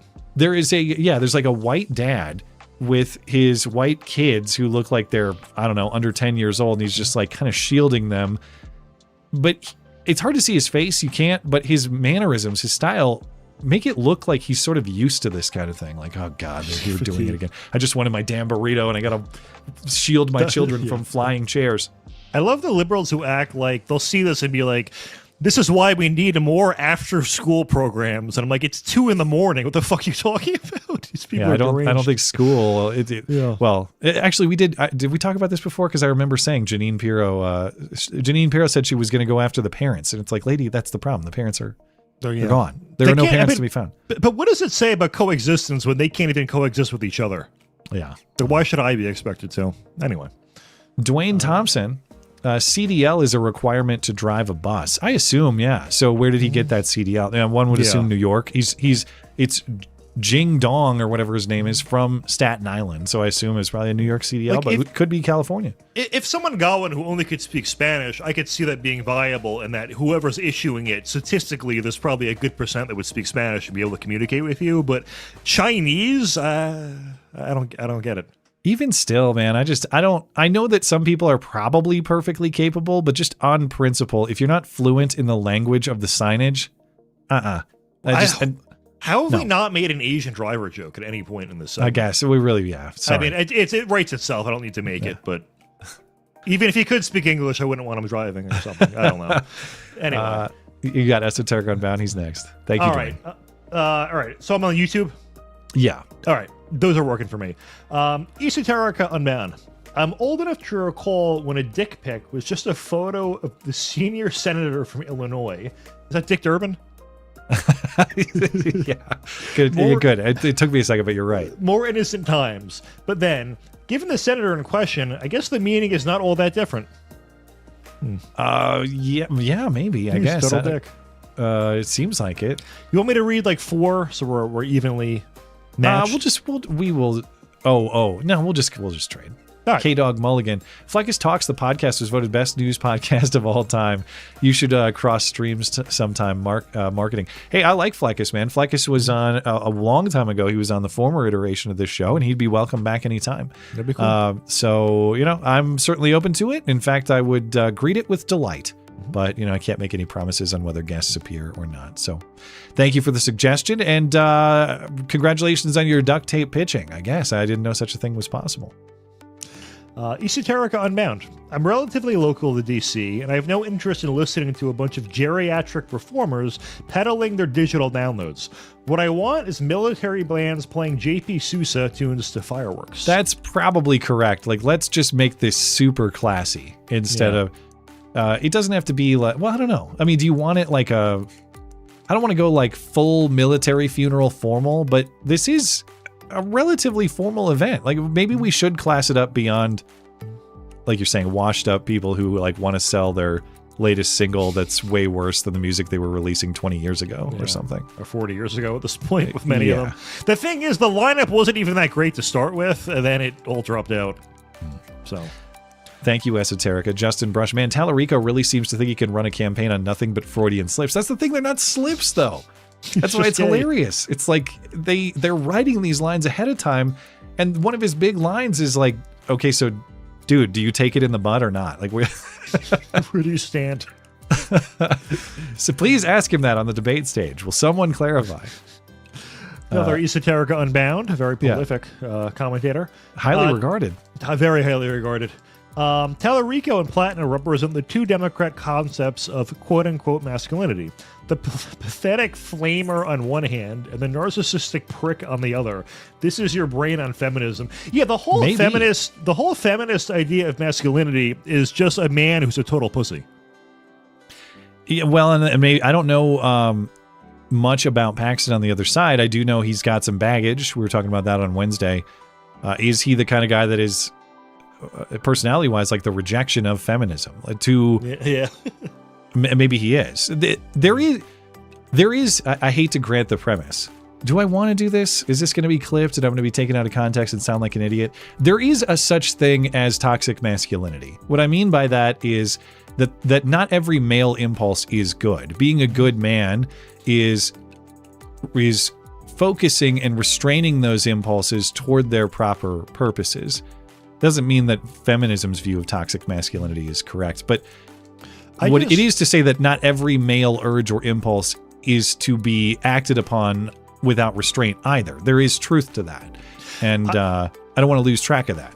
Yeah, I mean, my main issue with the term, it's mainly with the term toxic, because the left will do this with a word. They'll sort of meme a word into existence. Like, they'll just be words you start seeing as descriptive terms everywhere, and then they very quickly lose a static definition where toxic will start out by meaning, a guy who hits a woman, and then it boils down, it'll go all the way down to like a guy who doesn't like fat chicks. Like it's just they'll take words and with a huge range. Like they'll use the term sex worker, and it's like, okay, it's just a girl who snapped a selfie of herself, or is she a prostitute? Don't say that. There's so much variation in certain words that are in the vocabulary that they're just useless to use in the first place, and I refuse to use them. They don't know what the fuck they're doing. I didn't mean to press that one. But what I did mean to say is, I don't want to interrupt your flow, but since you just said taking a selfie of yourself... You're fired. Oh, shit, you're right. You can't do that.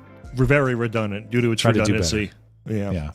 All right, I lost track of where we were at. You had Esoterica Unbound. Thank you, Esoterica. Long Dong John. Did you see the paper that E. Jean Carroll authored called What My Dog Taught Me About Sex? I think I vaguely recall. Isn't her dog named like Penis or something weird like that? I thought it was Vagina. Or that rings a bell, though.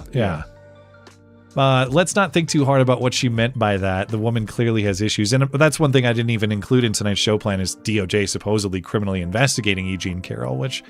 I'll be more interested in that when charges are actually brought or there's something more serious to it than just sources say they're looking into the matter. But that would be very interesting. That lady, I don't see how she's nuts, man. There's got to be criminal implications to the level of lie that was pursued in a court of law in that case. I mean, did you see the angle that her telling of the event was extremely similar to a Law and Order episode?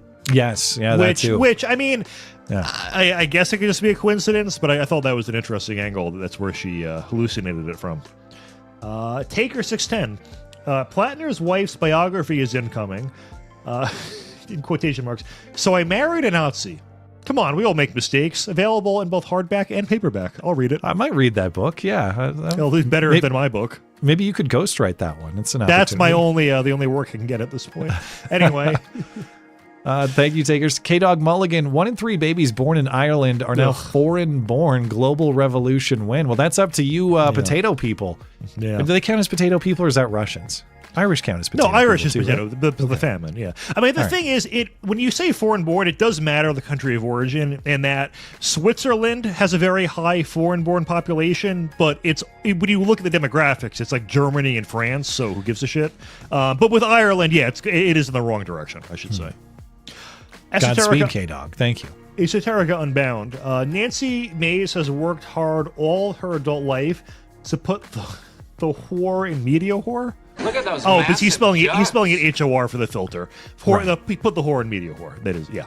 What is she going to do next? I'm actually asking sincerely because your OnlyFans suggestion almost wasn't a joke. She is not going to disappear. She's not just going to go away. She's going to be very, very annoying. Yeah. I'll have to just circle back with you. Oh, and did I point out? I think I forgot to make this point when I was talking about how she hopped on the trans bandwagon and was very big on we don't want man and women spaces. she was the first woman to graduate from Citadel, and Yes, and they all changed the rules for her. Right. So, she invaded a male space. Correct. Yeah. Yeah. all I got, I Okay, think. we will leave our chat there. We'll come back to the rest of the chats at the end of the show. Appreciate you chatters very much. Thank you kindly. But we got to get to our guest. We're overdue there, too. Really big guest. Yeah. So our guest tonight is award-winning investigative reporter and host of Full Measure, Sharyl Attkisson. We talk about her latest book on big pharma corruption, the Obama administration spying on her, some of her latest work at Full Measure, much more. Segment's about 31 minutes. We'll see you on the other side. Stand back and stand by.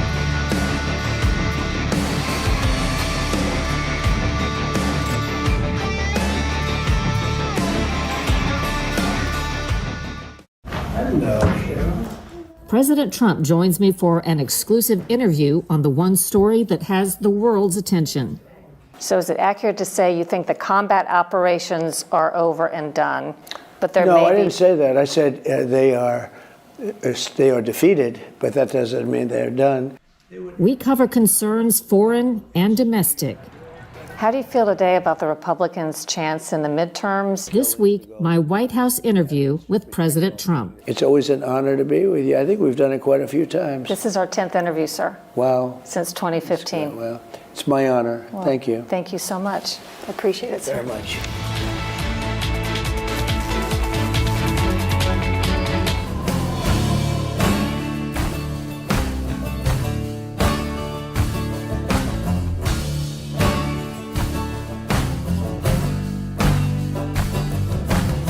Welcome back. Our guest tonight is award-winning investigative journalist, author, and host of the news program Full Measure, Sharyl Attkisson. Sharyl, thank you for making time.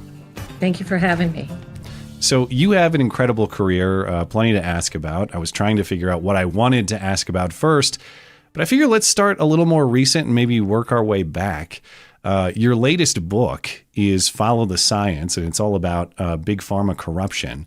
So can you tell us a little bit about the book and what you learned researching it and writing it? Well, of course, I look at the missteps and misleading statements and actions regarding what I call the bureaucracy, medical establishment, and COVID. But then I decided to go bigger because others have done that quite well by the time this book came out.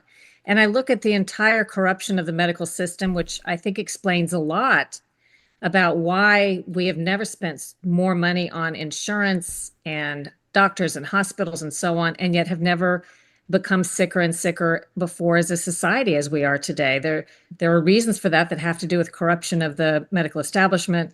Things like I point to false information in medical textbooks that are published by, believe it or not, the pharmaceutical industry and the vaccine industry that then mislead doctors or present false information to them about their products. I talk about the corruption of continuing medical education classes that doctors must take to stay certified, how they are frequently taught by scholars and so on who seem to be just from universities, but when you look, are almost always being paid by a pharmaceutical company, drug company, vaccine maker, and frequently give slanted, misleading, or false information. So those types of things we looked at in Follow the Science to try to explain the institutional corruption that's been taking place over a period of decades prior to and since COVID. Matt, I know you had a question about the COVID vaccine and cancer. Do you want to get into that? Yeah, I saw recently you had interviewed someone about the COVID vaccine and potential cancer risks. And I kind of hadn't paid that much attention to the debate over the side effects of the vaccine after the sort of mandates were struck down and all of that. So what is the latest on that? How strong is the science? And, is this something people should be worried about? Well, I think there's cause for concern. I'll tell you why in a minute I'm most concerned. But what you're talking about is, I think, good evidence by solid researchers who are looking at it that shows an uptick in certain kinds of cancer, but in general, in all cancer rates, particularly in young people for which you wouldn't normally expect to see certain kinds of cancer escalating, and an apparent tie with COVID vaccination. I will add an amendment to that to say that experts that I've spoken to believe both COVID and the COVID vaccine can cause similar long-term or adverse events that come up later. And no one's tracking either one with any specificity. There's not a real effort to do a comprehensive gathering of adverse events after COVID or COVID vaccines so that we can troubleshoot and hopefully save some lives, or at least avoid some of the illnesses people are having that seem so mysterious. But I think the interview maybe that you saw was with one of the scholars on turbo cancer, which they say is the process of cancer. Maybe it's already started in your system and you don't know it yet, but whatever your vulnerability, it seems in some people, whatever happens after COVID vaccine makes the immune system different and not able to fight the cancer or beat it down as it maybe was doing prior to that. And they get a sudden burst of sort of a dramatic, traumatic case of cancer that seems to be different than what they were seeing routinely prior to the COVID vaccination. Okay, good thing I did not take it then. Yeah, and I'm sorry, I was going to say one thing. The thing that concerns me, and I touched on it, is the fact that when the COVID vaccine was introduced and as a virus, a novel virus came on the scene, the obvious thing to do, and you don't have to be a scientist to know this, but all the scientists should have and probably did know, would be to track, as I said, adverse events in a comprehensive way so that everybody who's been vaccinated and everybody who's had COVID, each time they make a visit to the doctor or the hospital for any reason, for a period of time thereafter, should be queried and put into a database so that we can start to correlate what seem like disconnected adverse events, but as we've learned in the past with other medicines and vaccines, may be unexpectedly related to the treatments people got or the COVID that they had. Nobody's doing that to this day, all these years later, and we're missing out on a huge opportunity to develop a data set that could really help a lot of people, I think. When you say nobody's doing that, do you think it's just because nobody's got around to it? Or do you think that there are forces that prevent that sort of data gathering and maintenance? Why is nobody doing that? Well, there was definitely an institutional decision when the COVID vaccine was introduced not to track it carefully. Yes, they did have a special program where supposedly people in studies and the initial people getting the vaccines were carefully tracked through a system that was not made public in terms of if you or I wanted to find out what adverse events they were getting. But there was supposed to be sort of a pilot program of tracking. That was not effective in any kind of long-term sense or public sense. And then secondly, there was an institutional decision not to carefully report to the vaccine adverse event reporting system, which is supposed to track vaccine adverse events. Doctors did not, no doctor I had spoken to and still have spoken to, when I casually ask them if they're reporting, which they're required to do in some cases, if they're reporting to the VAERS federal database adverse events that occur in their patients after vaccination, none of them are. They're improperly making determinations such as, well, I'm not reporting this retina detachment that occurred 8 months after this person was vaccinated. They're not even asking the question about when the vaccine was. I'm not reporting it because it's not connected to the vaccine. Well, A, they have no standing to say that because nobody knows yet. This is too new and nobody's tracking it. And B, the adverse event reporting system isn't supposed to have doctors reporting when they've made a determination. They're not qualified. That's the point of the system. All the data should go in there so that based on numerous reports, someone can look through and start to say, hey, there's a pattern. This probably isn't connected. This may be. But they're not even inputting the data in the first place. And the medical establishment did not encourage doctors to do so. There was no crackdown on the doctors who refused to do so, even when reporting on certain items was mandatory. So that's a willful decision. Why today nobody's done it? I think so much time has passed and there's maybe, it seems like there's more important things on the front burner. I argue it could still be extremely valuable to start gathering that data today. But again, I haven't heard that anybody's trying to do that. Okay, so things aren't necessarily improving then, relative to maybe where they were shortly after the pandemic or the emergence of the vaccine and all that. Things have just kind of stayed still. Well, I asked the National Institutes of Health head, Dr. Jey Bhattacharya, who I have a lot of respect for. He was right on target with a lot of these issues during COVID when he was a professor at Stanford University, commenting on them, and the establishment tried to cancel him and controversialize him for his views. I asked him about this point, and his answer was that they are going to establish, maybe they're doing so now, a vaccine safety department, something that's more serious at looking at vaccine issues overall, including COVID vaccine. So that was his answer to my question about gathering this data that nobody's tried to do. He insists there's a comprehensive effort that's in the works. I still think we're missing an opportunity to be collecting, it wouldn't be that hard, particularly with artificial intelligence and computers, to set up a system where people could report and their doctors could report all adverse events. And I will point out, adverse events, according to scientists, sometimes surface weeks, months, or years after the medicine or vaccine is administered. So 3 years later, people are thinking, in many cases wrongly, well, I'm having this strange thing happen, but I didn't get sick when I got the vaccine, or I didn't get super sick when I had COVID. It couldn't be that.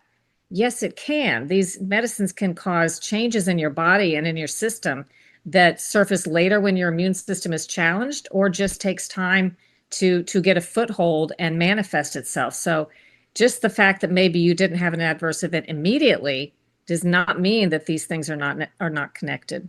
I want to back up a little bit from the COVID era to the Obama era prior, because of course that was a very consequential time for your career, both with the administration itself and apparently your career at CBS as well. But you investigated several Obama era controversies, Benghazi, Fast and Furious. I'm sure you can name more.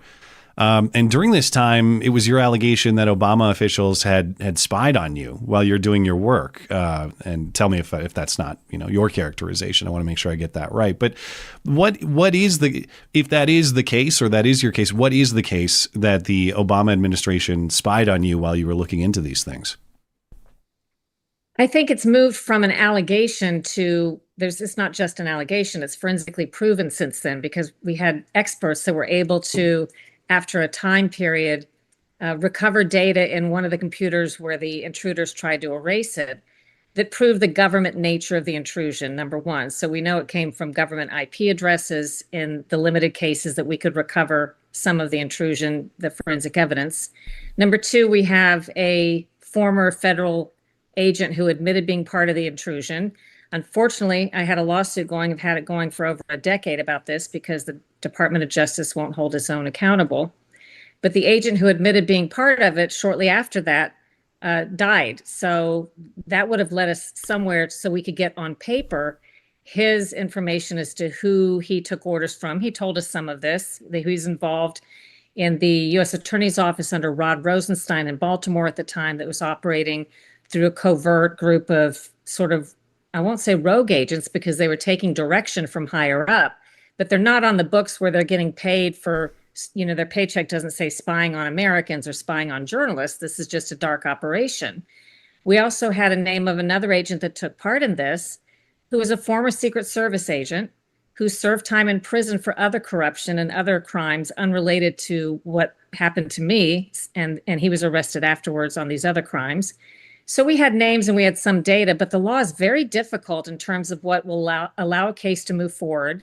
The courts are very, I think they favor the government and disfavor an individual plaintiff when it comes to this. For example, the former Secret Service agent, we finally were able to depose him. This is the criminal, the convicted criminal, and other issues. And because he stated that he didn't remember a lot, A, because so many years had passed, and B, because he said he wasn't involved, the judge literally said, well, he said he didn't do it, and dismissed the case against that particular agent. Now, I would love to think that if I were ever accused of a crime that I did, I could just say I didn't do it, and then the case would go away. That's not usually how it works. But yeah, there was, the forensic evidence is irrefutable. And in the beginning, I thought that was the key. The government would then apologize and make sure it held people accountable. That doesn't happen. You can have all the forensic evidence in the world, but if the Department of Justice decides to not hold its own accountable and then fight you in civil court when you try at your own expense to do something about it, it's very hard to get accountability and to try to find a way to hold those responsible who gave the orders and knew about it. So is that whole legal fight over then, that is expired now, or are there other avenues you might pursue? We squeeze that dry in terms of the avenues we could conduct. We have a clerk's default against the one agent, which is quite a victory. I think the first time a journalist has been, gotten a court decision of any kind against someone for spying on them. But that was against the agent who then died. So that trail ended in terms of holding the higher ups accountable. And I think the case may technically be active on the books, but really with nowhere for us to go with the agent dead that had admitted to being involved and who was perhaps the key to helping us on paper identify others in a way that we could prove to get the case to a trial and to a jury. Anytime someone key to a story or a case like this just dies, I have to ask the question, what were the circumstances of the death? And what was the timeline? You've identified this person as someone who admitted to being part of it, and he then passes away. What sort of timeline are we talking about there? And do we know the cause of death? So we don't know the cause of death. This was a surprise to my attorneys and to me. And he was not old. I think he was in his 50s. And this was about the time we got the clerk's default, where we were suing him, so we could have compelled him through the court process to give more information about the higher ups. That's what we hope to do to progress the case. There are a couple different theories. This man, we had proven, and we had filed a court document showing this, had been in a sort of witness protection program working with Rod Rosenstein at the U.S. Attorney's Office in Baltimore in the recent past. We found court documents to that effect. So we know there was this relationship with the U.S. Attorney's Office, the man who later worked at the FBI when this was going on with me. And then after we filed the papers with the court about his relationship with the government and we're suing him, it was about this time period that we heard he had died. We can't find a cause of death. There's a theory that because he could have turned more evidence in my case, that he's in the witness protection program, something similar to what he'd been put into before when he was involved in something. So maybe this guy is alive somewhere, but I'm pretty convinced that we're never going to find him. Whatever's happened to him. You have a pretty good track record in investigative journalism. Maybe you can track him down. You got good methods. I did. Listen, I have looked, honey. I've tried. If he's evaded you, he must be good. All right. And there were two mysterious deaths during this case. And I'm not saying the first one, my attorney is the one who thought that's really weird. It was someone who worked with Verizon. Verizon was used, or the Verizon Fios fiber optics line was one of the paths the government used to spy on me and to get into my computers and so on devices at the time. And years ago, and if in one version of this lawsuit that we filed, we got a deposition from a Verizon official who admitted numerous things and seemed pretty surprised at what he learned through the deposition, that what we had and what we knew. And that was a real positive for us. And within a couple of days, he was hit by a truck and killed. And I remember my attorney calling me to tell me and just said, "You're not going to believe the guy that gave such a good deposition for our case, is dead and had this accident happen." Now, I couldn't prove, I looked it up. I couldn't prove that was some kind of weird setup, but it does seem strange. That's crazy. Matt, I know you had some questions about some of her investigation in the Obama era too. So let's get into that. Yeah, I know with media bias, a lot of people think of it as, a talking head like a Rachel Maddow giving their spin on certain stories. But I think there's a whole category of media bias that people are less aware of. And that's just the media not reporting on something in the first place, like the Hunter Biden laptop. A lot of networks just ignored it. And I know that you had said CBS simply refused to let you report on certain things or investigate certain things related to the Obama administration. So do you recall what some of those stories were they wouldn't let you report on that caused you to leave? Well, that may be, Matt, you're right about that, but it may be a little bit of a simplification, because only looking back with the benefit of hindsight do I see the clear patterns of what was occurring. In the moment, what happened was CBS was assigning me to cover these stories. They wanted me to investigate Benghazi and dig up information, which I did. They loved the Fast and Furious story about the government covertly running guns to Mexican drug cartels, guns that ended up killing Americans and others. They wanted stories about the vaccine links to autism, which everybody was covering at the time. But there came to be a time when private companies and political interests started to understand, particularly using social media, but also through high-powered law firms and crisis management firms, how to manipulate news reporting and how to influence it. And I was probably one of the first people to feel this because of the type of reporting that I was doing and to see the shift. And at first it was very mysterious. We want your Fast and Furious reporting. Give us more, give us more, give us more. And then one day, well, let's wait till there's another development, and things like that. They don't tell you ever they're not going to run your story. They don't say stop covering it. They just let it die the death of 1,000 cuts, my producer and I used to say. You can tell when a chill comes over a story. They say things like, that story is so good, instead of running it today, we're going to save it for Monday. And then Monday comes, they say, oh, there's some breaking news, but your story is so good, we're going to run it on Thursday. And then it never runs. So you start to see patterns. And only, again, like I say, with the benefit of hindsight, do you understand what was happening. And also, I've got some behind the scenes information since then about the influences that the pharmaceutical industry and political figures had, not just on CBS News, but my colleagues at other national publications were experiencing much the same thing. Other stories that had these types of things happen, well, there was a halt put not only on Fast and Furious at some point, there was a halt put on the Benghazi stories at some point after they assigned me to uncover Benghazi material. CBS assigned me to uncover the Dreamliner fires, the Boeing Dreamliner fires. And when I did probably one of the best investigations of my career, and everybody approved it, the attorneys, producers, all the way up the line. There was one producer in particular that stopped that story from ever airing, never aired. There were many stories just that ended up making viewers perhaps conclude something that some producers in the newsroom in New York didn't like. For example, I did a story that never aired in its entirety about labor unions and labor officials complaining under the Obama administration, which is an interesting tension since Democrats usually support the labor unions and vice versa. They were complaining about foreign Korean workers being brought in with stimulus money that was supposed to be used to hire Americans to work at electric battery plants. Long story short, there was great documentation, undercover video, interesting tension between the labor unions and the Obama administration. The labor folks were actually willing to go on camera and say these things, which was unusual.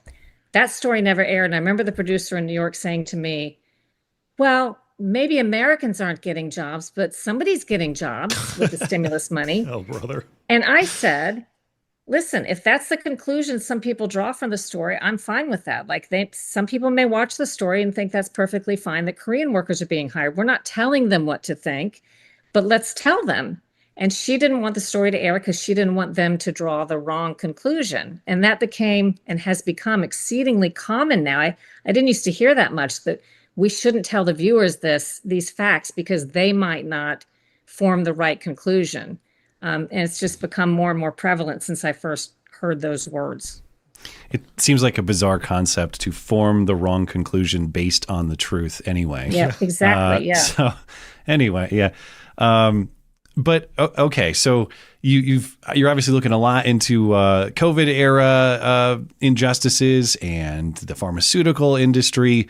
What else currently do you think is worthy of the most scrutiny and needs the most investigative attention? Well, good question. I mean, I'm very focused. I continue to be focused on the health issues post-COVID and COVID vaccine. We're going to be living with and suffering from and learning about these things for decades to come. That's hugely important. And those stories are really popular when I air them on my TV program. The viewers don't have a lot of places they can go where they can get reliable information on these types of things. So I'm going to stay heavy on that.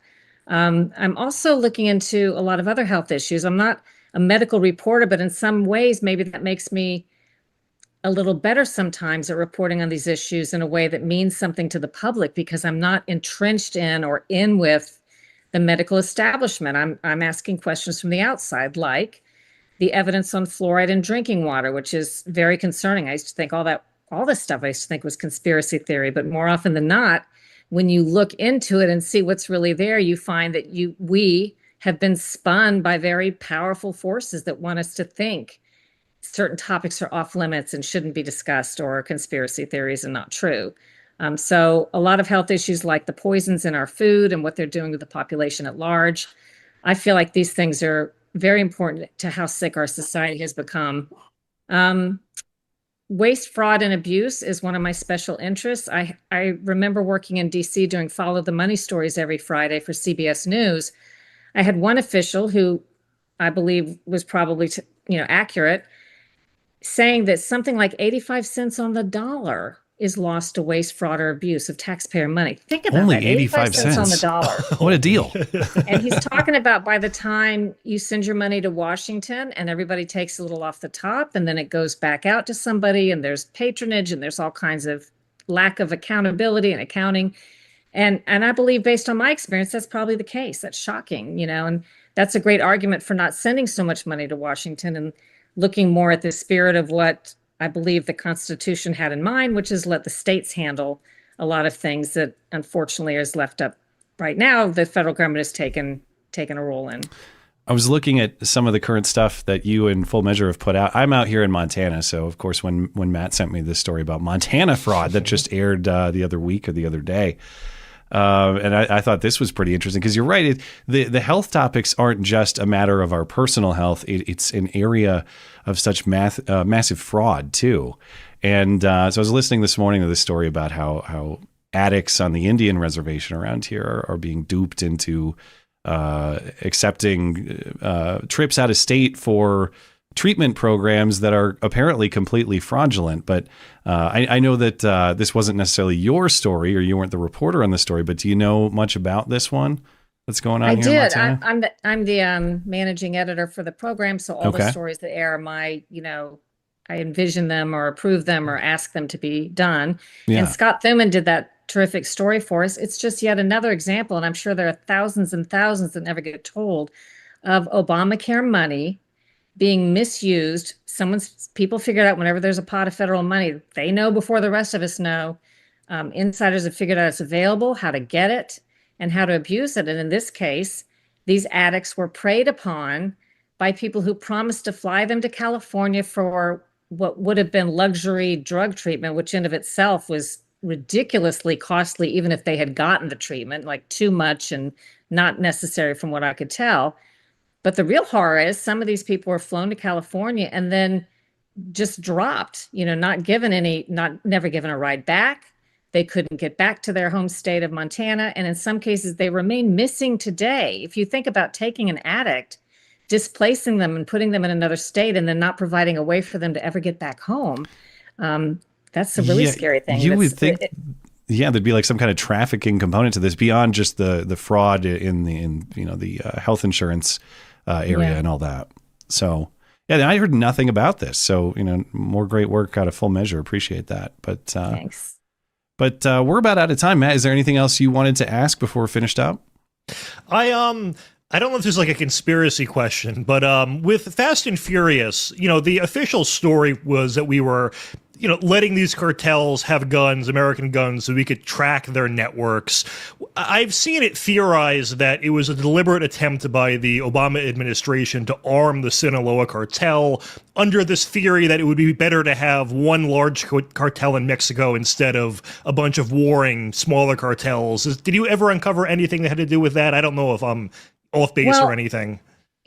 A, based on where the guns ended up when we could trace them, and B, based on human sources. First of all, I'll remind you, the initial story was that they weren't doing it. They just denied it. They lied. So when they did come up with an explanation, they said, oh, yeah, we're letting the guns walk and we're putting them in the hands of these cartels so we can see who used them so that we can catch the bad people.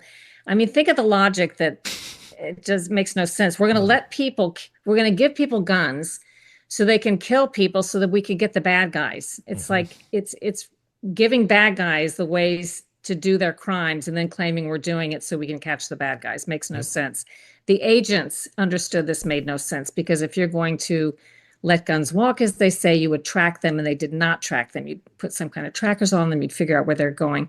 I think the line they gave us was a cover for two things. Number one, yes, I mean, I would say my best theory based on the evidence I finally saw or collected was, and we've done this in other countries, we favored one cartel over the other. We decided the Sinaloa cartel was not as bad or was better than the Zetas, which was more connected to Middle Eastern terrorists and considered, maybe worse for us in the long run.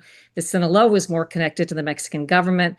We have made, as I proved in another story, deals with Sinaloa cartel officials through the Drug Enforcement Agency that allows them to operate in the U.S. This sounds so crazy, but this is all proven and told in court, allowing the Sinaloas to traffic in the United States with some impunity as long as they told on their cartel colleagues, their competitors. So I think that we were arming the Sinaloas, number one, on purpose. But number two, we may never know the real truth behind some of the reasons or the primary reason, because if you recall, everyone up the line said they weren't involved and had no documents. But as we showed, yes, this went beyond Phoenix, Arizona.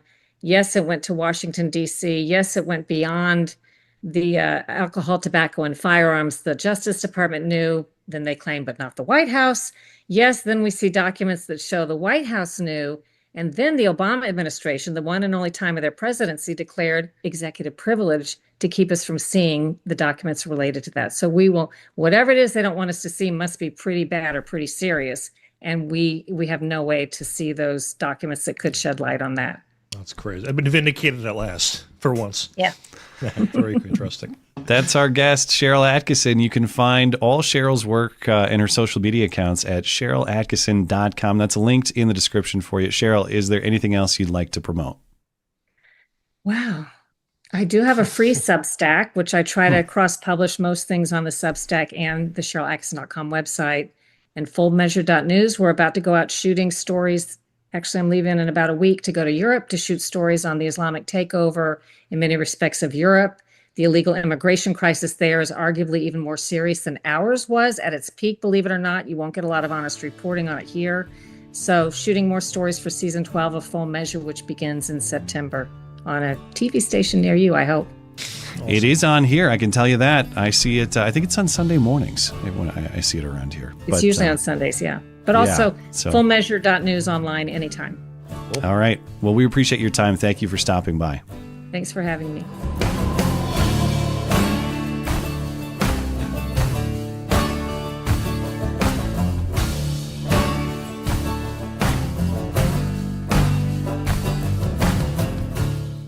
Stand back and stand by.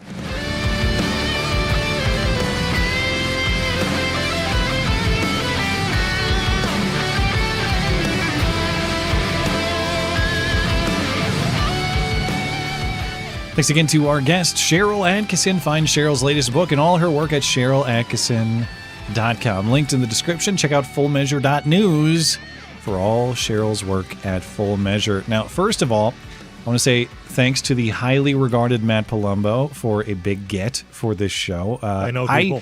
I never thought Sharyl would agree to come on, but you made it happen, so thank you for that. I pulled some strings. I may have had to bribe a few people, but I did it for the show.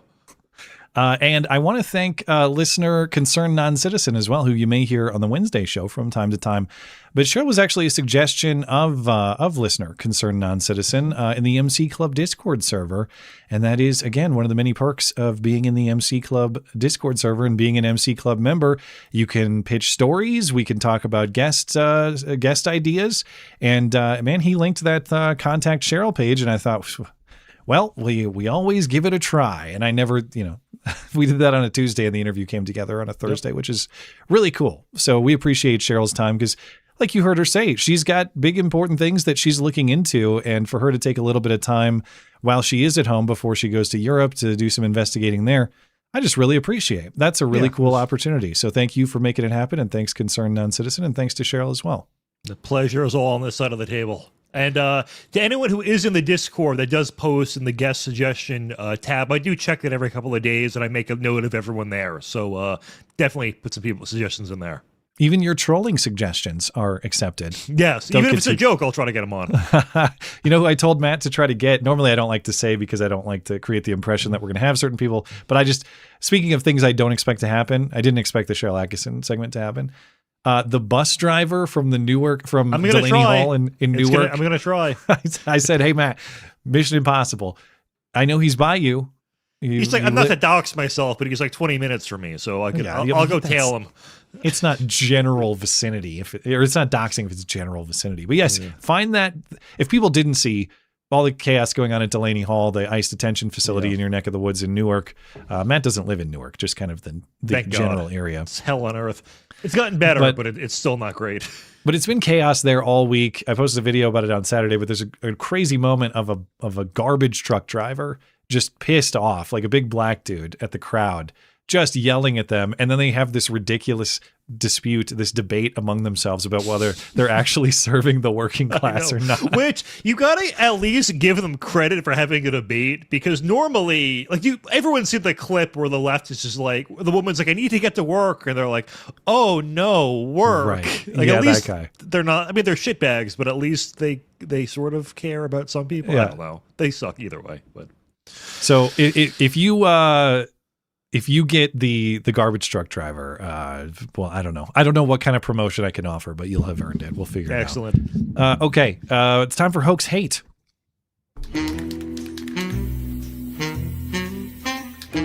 And now the nobody saw it happen, but it's totally a product of Trump's America hoax hate crime of the week. Ah, shit, it's backwards. You think they'll notice? So this is not a hoax in the sense that this is a real death, a real killing, but it is charged, described, considered a hate crime when I think it very clearly is not. But this case happened back in 2023, July of 2023 in Brooklyn. And I remember talking about this case when it happened on this stream back then, because the story didn't really line up. Now we have some more information. It's a murder trial. You have this... so the man who was killed was O'Shea Sibley. He's a 28-year-old homosexual of color, or he was. Professional dancer, apparently. So... liked to dance a lot. This night in July 2023, he was apparently being very publicly gay at this gas station in Brooklyn. He was returning from the beach with presumably his gay friends or some kind of crew he was with. Now, Dmitry Popov, who was 17 years old at the time, also at this gas station with a group of his friends. Dmitry's friends, according to the information presented in court, requested if O'Shea and company could kindly stop being so overtly gay. And then a confrontation happened. Yes, there was no. Is the name not Popov, like the cheap vodka? I heard Popov in the news story, but I don't know for sure. All right.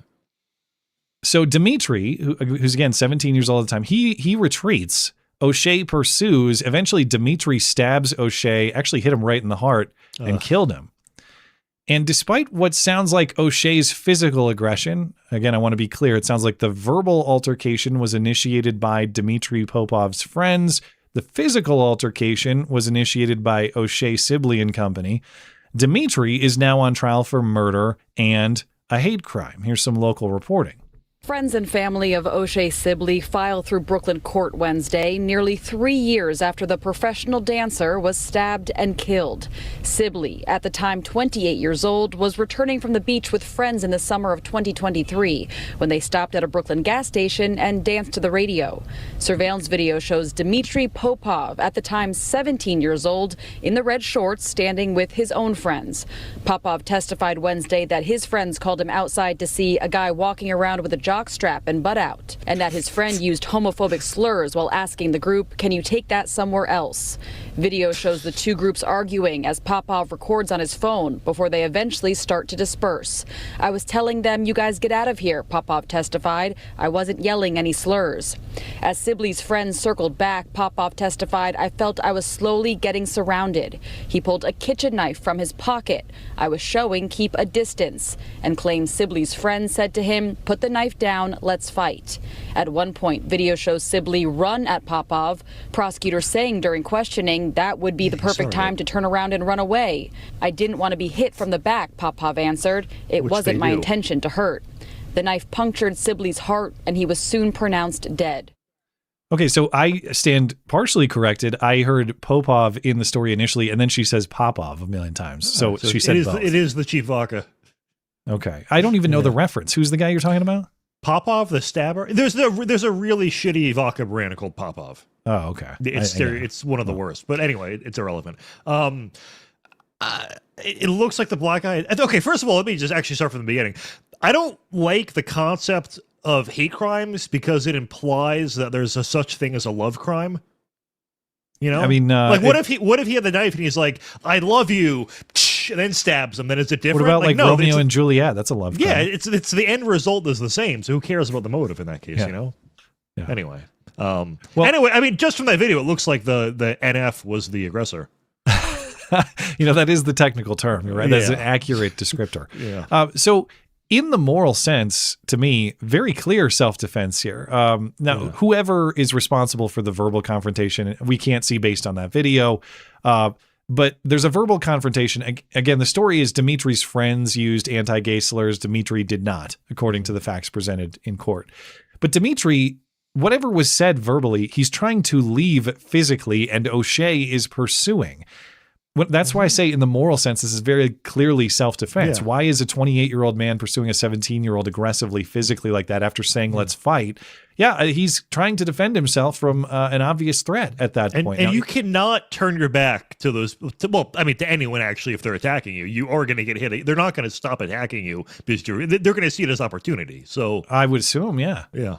Now, in the legal sense, New York, as you heard prosecutor reference in that case, they're going to say didn't run away fast enough, Dimitri.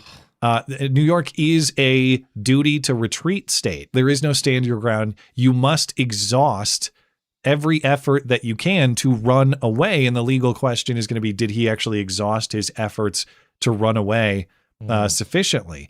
Now, the hate crime component, I also think, so in the moral sense, separate from the New York legal context, there's no way that this is a murder because he's defending himself. He's not attacking a guy. That's not what happened. But in the legal sense, the hate crime charge seems ridiculous too, at least as applied to Dimitri personally. Again, acknowledgement that his friends said some unkind anti-gay things. Apparently, there is no demonstration in the record that Dimitri himself said anything to that effect. Never said NF, never said F, never said H, never said Q, whatever term you want. He never said any of those things. So if his motive was simply, I hate the gays and I'm going to kill one, why don't we see him advancing physically and why don't we hear him making that sort of commentary when everyone else apparently was? Now, the trial is ongoing. Dmitry Popov is now 20 years old, faces life in prison if convicted, again, because he dared to defend himself against a deranged gay guy getting violent over words. So we'll see where this, I would like to predict an acquittal, but given the duty to retreat in New York, my armchair lawyering says, I don't know if I'm very confident in that for this guy. If you're in this situation as Dimitri, can't you just take a flight to Russia and then just be done with it? Honorary asylum because you're named Dimitri? I assumed he was Russian from the name, but Sounds like it, yeah. A, they'll probably support what he did, and then B, there's no way they're going to extradite him. I don't think that we would even have that with the U.S. at this point. So call up Vlad, man. That's my Dimitri. If you're watching this and you're out on bail, just go to Russia, get it over with. In Minecraft. In Minecraft, we don't give legal advice on this show. No, don't do that. All right. Now, I stumbled across maybe the most preposterous Chicago street beating story I've heard, at least since Jussie Smollett. There is a transgender woman presenting as a man. Okay, so there's a trans man, woman presenting as a man, who calls herself Dr. Jey the Science They. This person's name is Jay McCrate or McWright on Instagram. And this person, this is a female who has posted many topless photos of herself and her surgically removed boobs, which I'm not going to subject you to, but that's what you'll find a lot of on this Instagram account. This woman says she has a PhD in genetics. I assume that's probably true.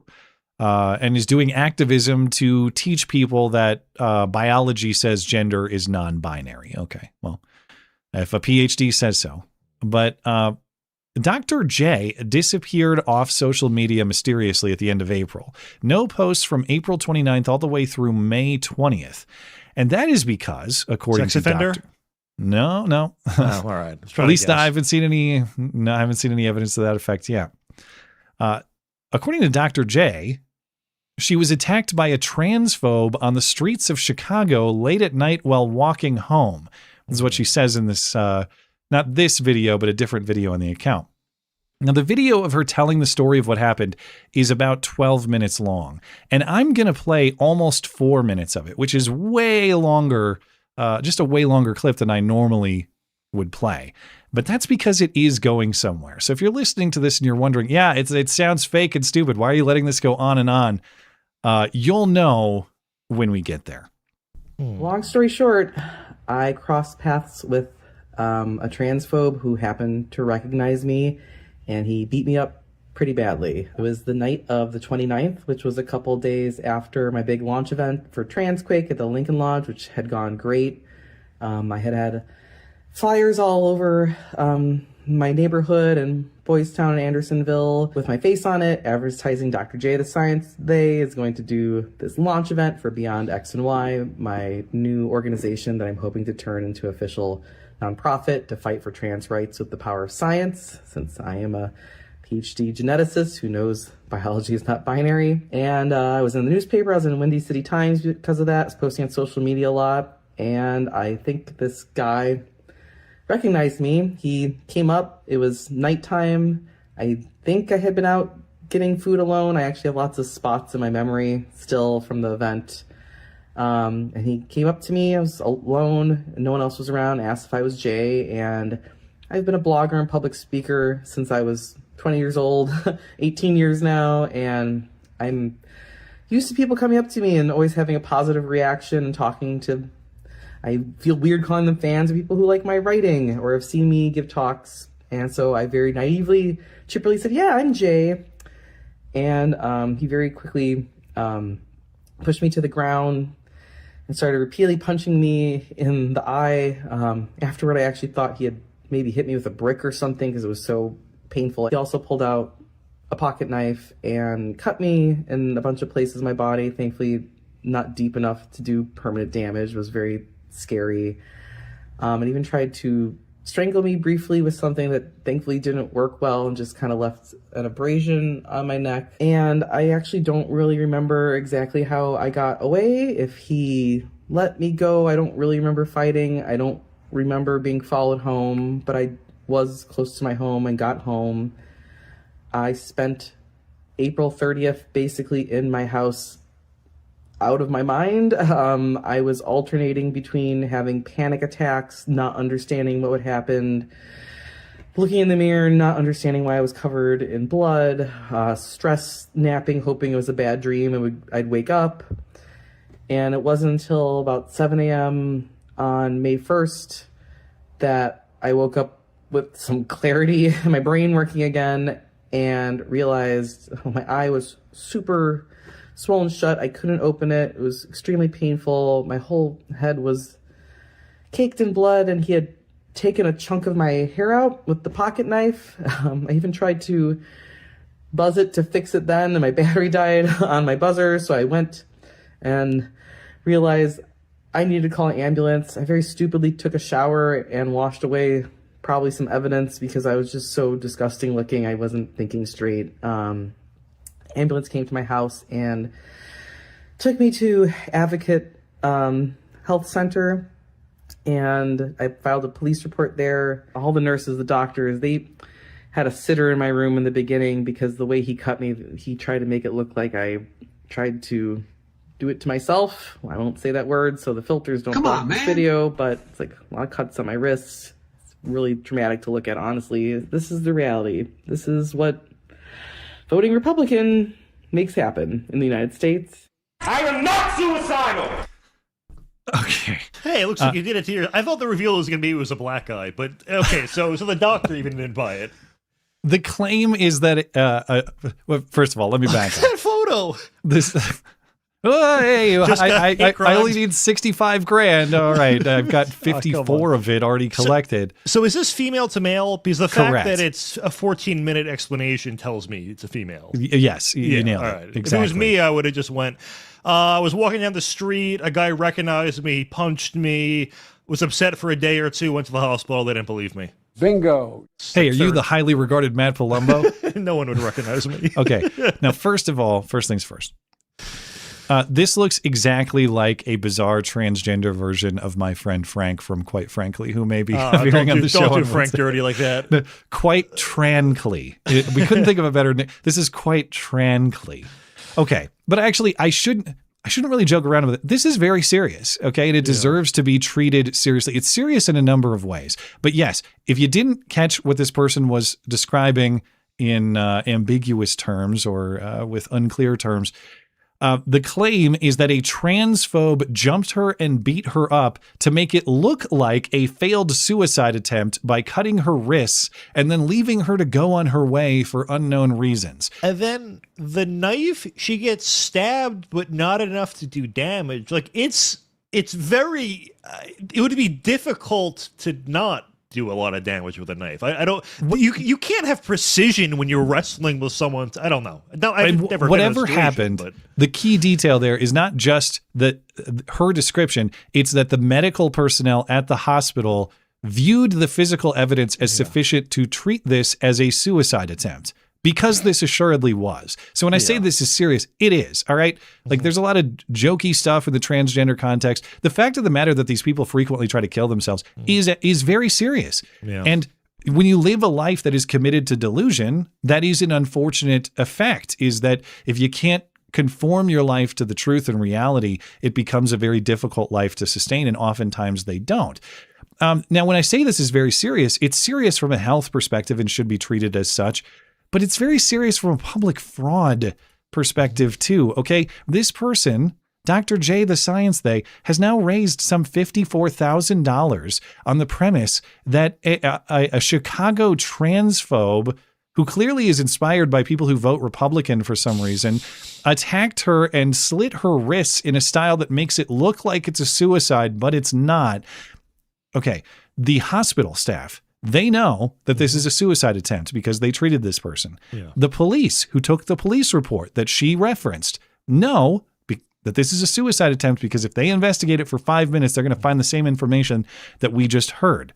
Everyone knows that this was a suicide attempt, including the person describing it to us. Yeah. And yet the person is not only claiming to police that it was a crime, this person has now raised tens of thousands of dollars on GoFundMe on the false premise that this was an attack. This person needs to be institutionalized for mental health reasons, probably charged with fraud for this financial scamming. I think I knew who this person was before transitioning. Was it Frank? There was an atheist. They were part of that like social justice-y Atheist Plus movement. Maybe it was this crazy woman named Jen McCrate. I think that's the name. I think it's the same. This is Jey McCrate. Right, but that's the name. Yeah, I think it's the same person. Yeah, it is the same person. That's we'll have to look this up. I had no idea that she did this to herself for some fucking reason. Now the GoFundMe requests $65,000. Why? You make your own guess based on the described injuries and the medical treatment here, but you scroll down all the way to the bottom of the GoFundMe description. Well, almost to the bottom. At the bottom, again, we blame the president and Republicans for some reason. But the second to last paragraph, any money I receive that exceeds the cost of my recovery will go towards supporting what? My organization Beyond X and Y. And we heard in the full video, if you listen to the full 12 minutes, I just started this nonprofit called Beyond X and Y, but I haven't done any fundraising for it. Very convenient that you have some tens of thousands of dollars based on the premise of this attack, which by your own description clearly was not an attack, that is going to go straight into this nonprofit of yours. And it's just, it is absolute cruelty to everybody involved to allow this scam to continue. This person needs genuine help. Indulging this delusion is not help to this person. It is cruelty to the public to allow people to be tricked into fearing that there are transphobes out beating people up just because they can't stand the sight of transgender people or something. There's some transgender hunter out there. It is cruelty to trick people into paying money on this false premise, and yet they're doing it. And the last point, I mean, just the political absurdity of this. What evidence is there that the person was motivated by the president? You provided none. What evidence is there that voting Republican had any significance in Chicago at all? Because you presented none. It's just turned into a political weapon for no reason at all. It has no relevance to the story as told. And beyond all of the absurdity that we've already discussed, the reason that you know this is a fake, if this was a real crime, like the whole story of I lost memory of it for several days, but suddenly the memory came back to me is questionable enough. But the memory came back to you such that you remember this person approaching you, asking if your name is Jey, and then attacking you. You're not going to give us a description of the attacker? You're not going to tell us what this person looked like, sounded like, a physical description so we can find the person. Not only do we get no description of the attacker, but if you listen to the full 12 minutes at the end, she closes, by the way, this was very traumatic, so please be respectful and don't ask me any questions about this going forward. Huh. Okay. Very convenient. You don't want you. What if my question is, what did the guy look like who did this? Isn't that's not, that's helping you, is it not? Well, no, it's just a fraud, but in if it was real, then yes. I guess to try to understand my own question of why does nobody intervene in this, if you're the hospital people, I guess it's probably not, you're not law enforcement, so I guess you can't really do it. If you're law enforcement in Chicago, I assume the idea to investigate this as fraud would come from some sort of political decision maker at the police department and or the county attorney's office. So for political reasons, probably just let them get away with it. But everybody involved directly, the police officer and the people at that hospital know that this is not. Yeah. The people at the hospital know what I saw and what happened is not what is described in this video and what the fundraising is going to. They know that this is fraudulent, and everybody's just going to go along with the charade, I guess. Yeah. Do we know if this GoFundMe money gets taxed as income, or is it just a gift? Like, do you not get taxed on gifts? That I don't know. I don't know. I've never I've never earned significantly on GoFundMe, so I don't know. But if it's going to the nonprofit, I mean, that's like revenue for the nonprofit in the same way that I assume like donations to a charity would work. Although I think it was supposed to pass through her, but this is kind of besides the point. I was just thinking out loud. I don't know. I don't know what the implications of that are. I mean, that's the thing that obviously there are so many jokes you can make in cases like these, but the consequences of the supposed compassion in this is just, it is sick cruelty to everybody involved. And it's really not a joking matter in so many ways, but she was like a normal-ish looking woman before she did this to herself. I have no idea. I didn't look. I mean, she wasn't good looking, but she wasn't like a cave troll like most of the non-bino people are. Anyway, well, you got anything else to say, or we can read Super Chat and call it a night? Good. Okay, let's. I got to refresh on YouTube and Tippy. I got several on Rumble. You got Is your Rumble feed working or is it broken? The first one I see is Skulldugger up top, Luna Chick on the bottom. So yours did feed. You can Talarico over here. You can you can start with Luna Chick then, because that's exactly where we need to start. All right, Luna Chick. I work at the DMV. We have a language line to call. If someone comes in without an interpreter, the written portion of the test is offered in 30 languages, which is insane. That is indeed insane. Wow. Okay, well that explains maybe how he got the CDL then. I wonder what state that is. Maybe California or something. If you can keep that mic in front of you. I'm sorry. It's going back to my old ways. You're fired. Our friendly or your friendly neighborhood Fed. I encountered some dark Kanigas yelling in Spanish on their speaker phones today at Sam's Club. What? We're talking about teen youths yelling in Spanish? Okay, I wanted to yell, I'm calling Trump on you, you illegal MFers. Dude, where's that one? I've forgotten all about that one. I have to dig through my list here. I think it's under... I have my sounders mostly in alphabetical order. Right, it's under calling Trump. I'm calling Trump on you, you illegal motherfucker! That's a classic. Okay. Also says, I can't understand how all these leftists keep getting killed while they are interfering with ICE. If you're my age, you know that when ICE says stop, you collaborate. You know, if you are of age, you know who's going to be performing at the Freedom 250 still, who hasn't bailed on Trump? Vanilla Ice. And when you know that when ICE says stop, you collaborate and listen. God, man, that's one of those jokes, Mr. Fed, that I wish I had thought of myself. If I have an opportunity to steal that one in a future video, I will credit you. Sorry, I should have given you that one, but Skulldugger has a couple if you want to take those. Yeah. So look, Talarico has an ad claiming, quote unquote, we're about to take back Texas, which is an odd thing to say, seeing as they never had Texas. Yeah, I don't think they have in many, many decades at any level. But I guess we're trying to take over Texas. It wouldn't go over too well. It is true. And then It definitely wouldn't go well in combination with his other commentary about being ambiguously gay. Yes. Hey, Dr. Gay, no one recognized you. You're a chick with a shitty beard. Your own mother wouldn't recognize you. Ooh. Brutal, man. Jeez. Also factually accurate. Yeah, well, you know, the point on family recognizing aside, these stories about like, okay, even if you are a high-level celebrity, the idea of someone recognizing you and beating you is a very odd thing. But this person's Instagram account is like 2,000 followers. Yeah. All right, I'm not like, okay, it's not like I'm a major personality on the internet either. That's not my point.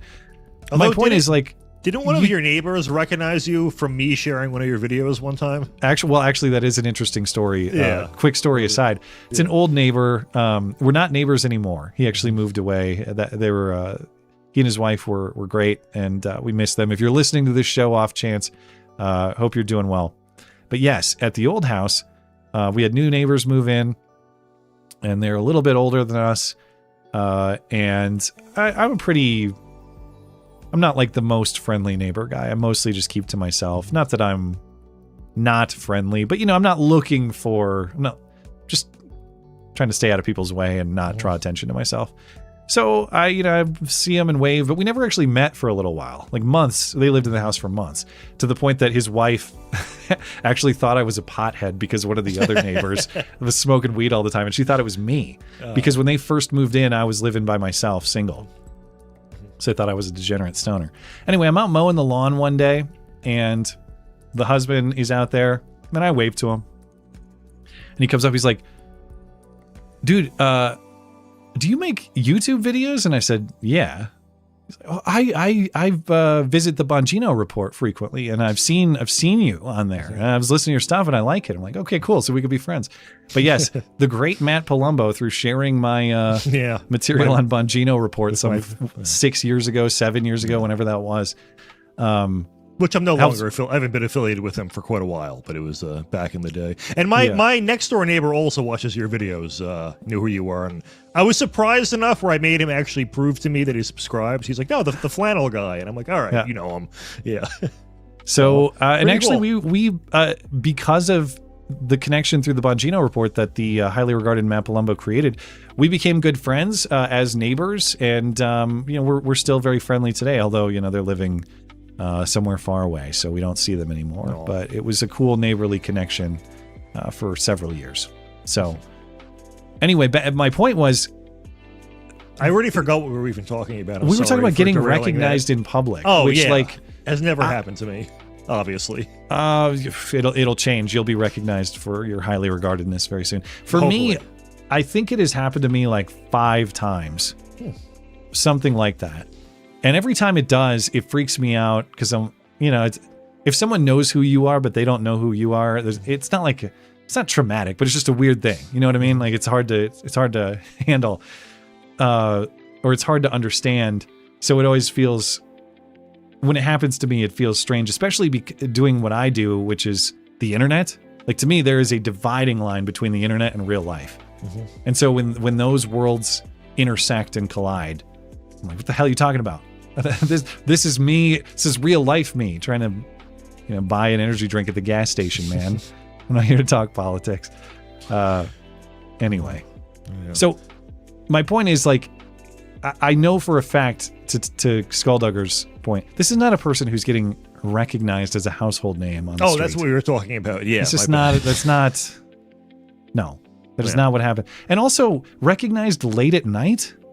She was getting the subway. Yeah, I understand. This guy. Whatever. It's late at night, so that when they check cameras, it's harder to tell what's going on. Yeah. Although there would be no real altercation, so I don't know what they'd find. Anyway. Yeah. They didn't even have... Dr. Gay, Skulldugger, didn't even have the decency to hire Nigerians to stage this do it, beating. I mean, come on. Yeah. Is it my turn? Oh, no. We got to get back on... Tim, I think, is the next one. Yeah, YouTube and Tippy. Tim is up next. You're right. You got it? Oh no, you were next. You were last on Skulldugger. It's my turn. You're going to do that. Yeah. Tim says, "Holy shit, Dank! Look, I admit." Oh, Dank Demoss. Look, I admit I'm a bit overweight myself, but how can you reach that weight? It's not normal to have more rolls than a fucking bakery. She looks like she gets out of breath by the mere act of just standing in place. And there is a certain level of obesity which is genuinely physiologically fascinating, because I think no matter like whether you it is, because whether you are in the best shape of your life or the worst right now, everybody knows what it kind of feels like to be wherever you are on that spectrum. And so you know what it feels like to be a heavier version of yourself compared to what you used to be, or maybe what you would ideally be. I can't imagine what it would be like to, like, if I could snap myself into the physical existence of her body, what the hell does that even feel like? What does it feel like to have saggy knees? The thing that's impressive is, like, your basic metabolic rate, you're probably burning 3,000, 4,000 calories just to maintain that. The amount of energy you need to be consuming just to break even on that is... That's the thing is, like, getting to that level is a bizarre anti-achievement. Yeah. What I mean is, if I ate 10 McDonald's meals or DiGiorno pizzas or something every day... yeah, I mean, whatever the most cost efficient method of doing this. If I ate like 20,000 calories a day and committed to it, how long would it take before I got saggy knees? Like how committed do you have to be to get to this level of it? I tried to bulk once. It clearly did not work, as evidenced by, my physical appearance. But I was targeting like 3,000-ish calories a day, and it required conscious effort to meet that goal. So I just assume don't you're probably having to understand. be like pretty. If you're making a choice in that way, you're probably being deliberate about the type of calorie. Though. Yeah, you're not just I was stuffing trying to hit like Oreos or 200. something. Yeah, I was trying to do like 200 grams of protein. I mean, it worked, and then I lost it all. Obviously, but well, maybe not obviously, but yeah, it required serious effort. So the fact that fat people can do it with none is, I guess, impressive. Maybe, I don't know. There's some effort she's doing. I mean, and that's the amount of stress on your body. Now, the heaviest I ever got was like in the 230 range. And these days I'm down, I've been about 210 for a long time. So I'm like, the weight loss for me is not drastic, but it is somewhat significant. And I can tell you the difference in the way that your knees feel, for example, like if you go out and run at even 20 pounds overweight, you're going to feel that in your knees much more than you would if you subtract those 20. The amount of force that exists on your joints is very noticeable, even at relatively low levels of weight. If you're that heavy, how are your knees not just buckling? How's your femur not snap? It's like you getting in the van is the equivalent of any normal guy like squatting 500 pounds. No, that's the thing. Like their leg strength is probably Olympic level, Like if you can go on a cut and maintain the leg strength, you're a first class athlete. I saw a guy posted some gym group. I forget what social media, but it was just like, guys, I finally figured out the secret to having impressive calves. Step 1, like be a fat fuck. Yep. Step 2, lose the weight. And he had great calves because he's been carrying around this weight forever. Anyway, thanks, Tim. Thoughts and blogs is next. Oh, you got it. Sorry, let me. Sorry for the delay. Thoughts and blogs. I don't get the Talarico line. Tops and bottoms often come together. No need to pit them against each other. I want some butts! They do. He would know, it seems, based on the implication. They come together all the time, James. Yes. Producer Tim. Thank you, Thoughts and Blogs. As YouTube chatter Garbage Day is here pointed out, having to whisper about being a Republican at a Talarico rally is not the win he thinks it is. It makes it sound like it's unsafe to be a Republican at a Democrat rally, which, to be fair, it may be. Probably, yeah. There's probably some truth to that. I mean, like I said, in premise, I don't even understand it. It's not a secret if you're out there. Are you masked? Are you wearing a burglar's mask when you go to the Talarico rally? Who would be there with their face on display, but then whisper how they're actually a secret Republican? What are you talking? Okay, yeah. You've broken the anonymity by your mere presence, but whatever. I mean, during Trump's first presidential run, that is how we would talk to other Republicans if we thought they supported Trump. Like, it was like trying to get into a speakeasy, but they would say certain things and use certain words where you could tell only a Republican would do that, and you'd be like, so, you're with Trump? Yeah, all right, cool. You know, I have found in my relationships with neighbors, not just the prior neighbor I was discussing, but current neighbors, and because of course I'm a guy, like, I don't want attention drawn to me. I do like politics and stuff but I know how badly that can damage relationships in real life. So I don't seek that. I don't like want to talk politics with neighbors. So I always am, when I first meet people and people ask me what I do, I kind of like dance around it because I actually don't want them to look it up because I feel like they might light my house on fire if they find it. But almost every time I've done the little dance and eventually they find out, like they politics become more clear between us, whether we talk about it directly or whether they look at my website or something. And then it's like, oh, you're okay. You're cool. All right, you're cool. Yeah. The fear I have has almost never been realized of someone being a deranged leftist who actually tried to come after me in some way. In my experience, like, even the ones who don't agree with me more just think like, oh, it's cool you've been on TV, but they don't actually look into what I've said. But what I lucked out on was I had a friend, he unsuccessfully ran for mayor, but he had voter lists where I could look up what every single house in my neighborhood is registered as. Is that legal? Is that against the rules? I don't know. But anyway, so anyway, I know like exactly which building near me, which condo complex is the most Republicans. I know who I can talk to and who I can't. Wow. Yeah. So I remember even one of my neighbors once was talking about like voting in an election, and she's like, I can't remember if I'm registered, and I'm like, no, you're an independent. I checked. you're good to go. Highly regarded research methods of Matt Palumbo. Yeah. Hopefully that's legal. Hopefully Thanks, no one's Tim. watching this. Jason's up next. Jason is a fire interview tonight. Guys, great show. She was really, really good. I mean, really smart, as you'd expect. She has 5 Emmys, which is more than we have. We love you. You're very special. Thank you, Jason. Yeah, it's really cool to make these connections, and thank you for appreciating the hard work. On paper, it sounds easy to just email people and get them to come on the show. And when it works as easily as, when someone's very kind like Sharyl is, it does work easily. Fact of the matter is, like, of all the things I do to make this channel run, which again, as always, is said with full acknowledgement that I'm not working in the coal mines, man. But there are things that are difficult to achieve about it. And getting people to agree to come on the channel has always been very difficult. So I'm really happy to see some of those efforts coming together. And so thank you, Jason. More good things to come without me elaborating further. We're going to keep trying. Yep. Fukoff. We're only 1 degree removed from Trump. Not that I would ever use Sharyl to get to Trump, but if we're a step away. That's true. Do you want to read Fukoff? Yeah, sure. I think it's a Chinese name. Cough. He's driven around by or he drives with Jing Dong or whatever that guy's name was. Understand now why Paxton called him Talarico. Bingo. I mean, okay. I'm not. On Wednesday, we were talking about how cringe Paxton's attack lines on Talarico were, and I stand by that. It doesn't mean that Talarico is not cringe or that I'm defending Talarico, but I don't think Talafrico is the line. I just think I don't know. I hope he uses that once and retires it because I'll send him some ideas.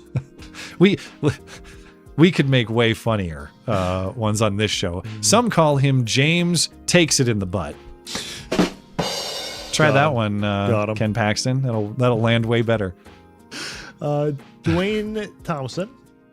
They will be hard-pressed to determine the difference between the disease and the results of the medication because they used PCR testing far outside the standards and use of PCR application. Is this about the COVID? Yeah, this is all about the technicals of determining, because Sharyl was talking about, can we ever conclusively link the COVID vaccine to some of these adverse effects and adverse events?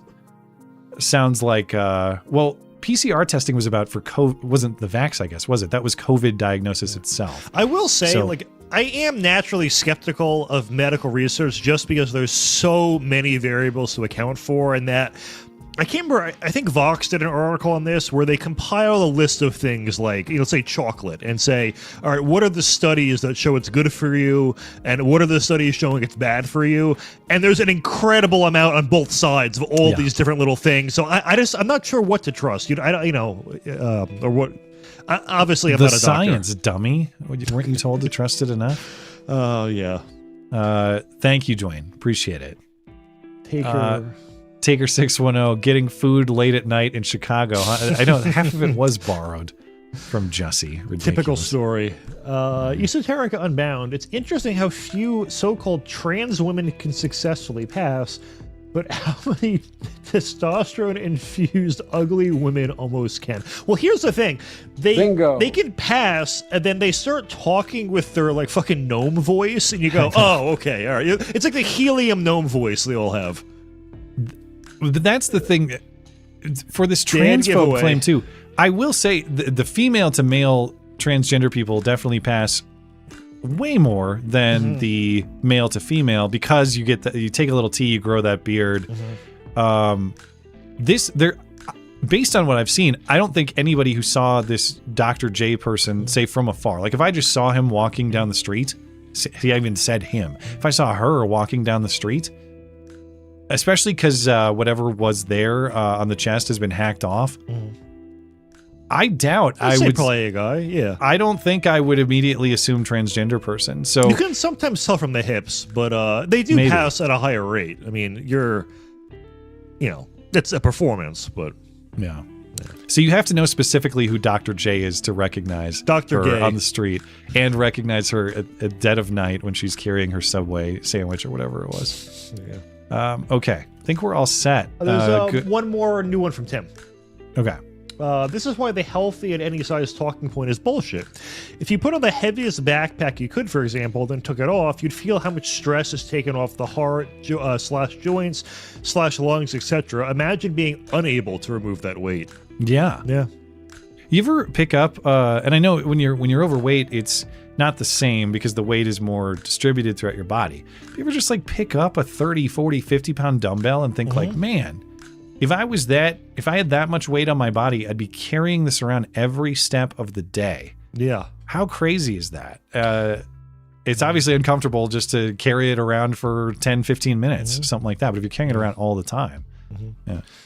It does make weight loss that more impressive when you can visualize it like that, or like when you're lifting and you can be like, wow, that's crazy. Like, I don't know, to walk around with that. If Dank Demoss ever does zemp out, as they say, or just diets and works hard, she is going to be a flying squirrel with the amount of skin hanging off of. She won't need that van anymore. She'll just fly everywhere she goes.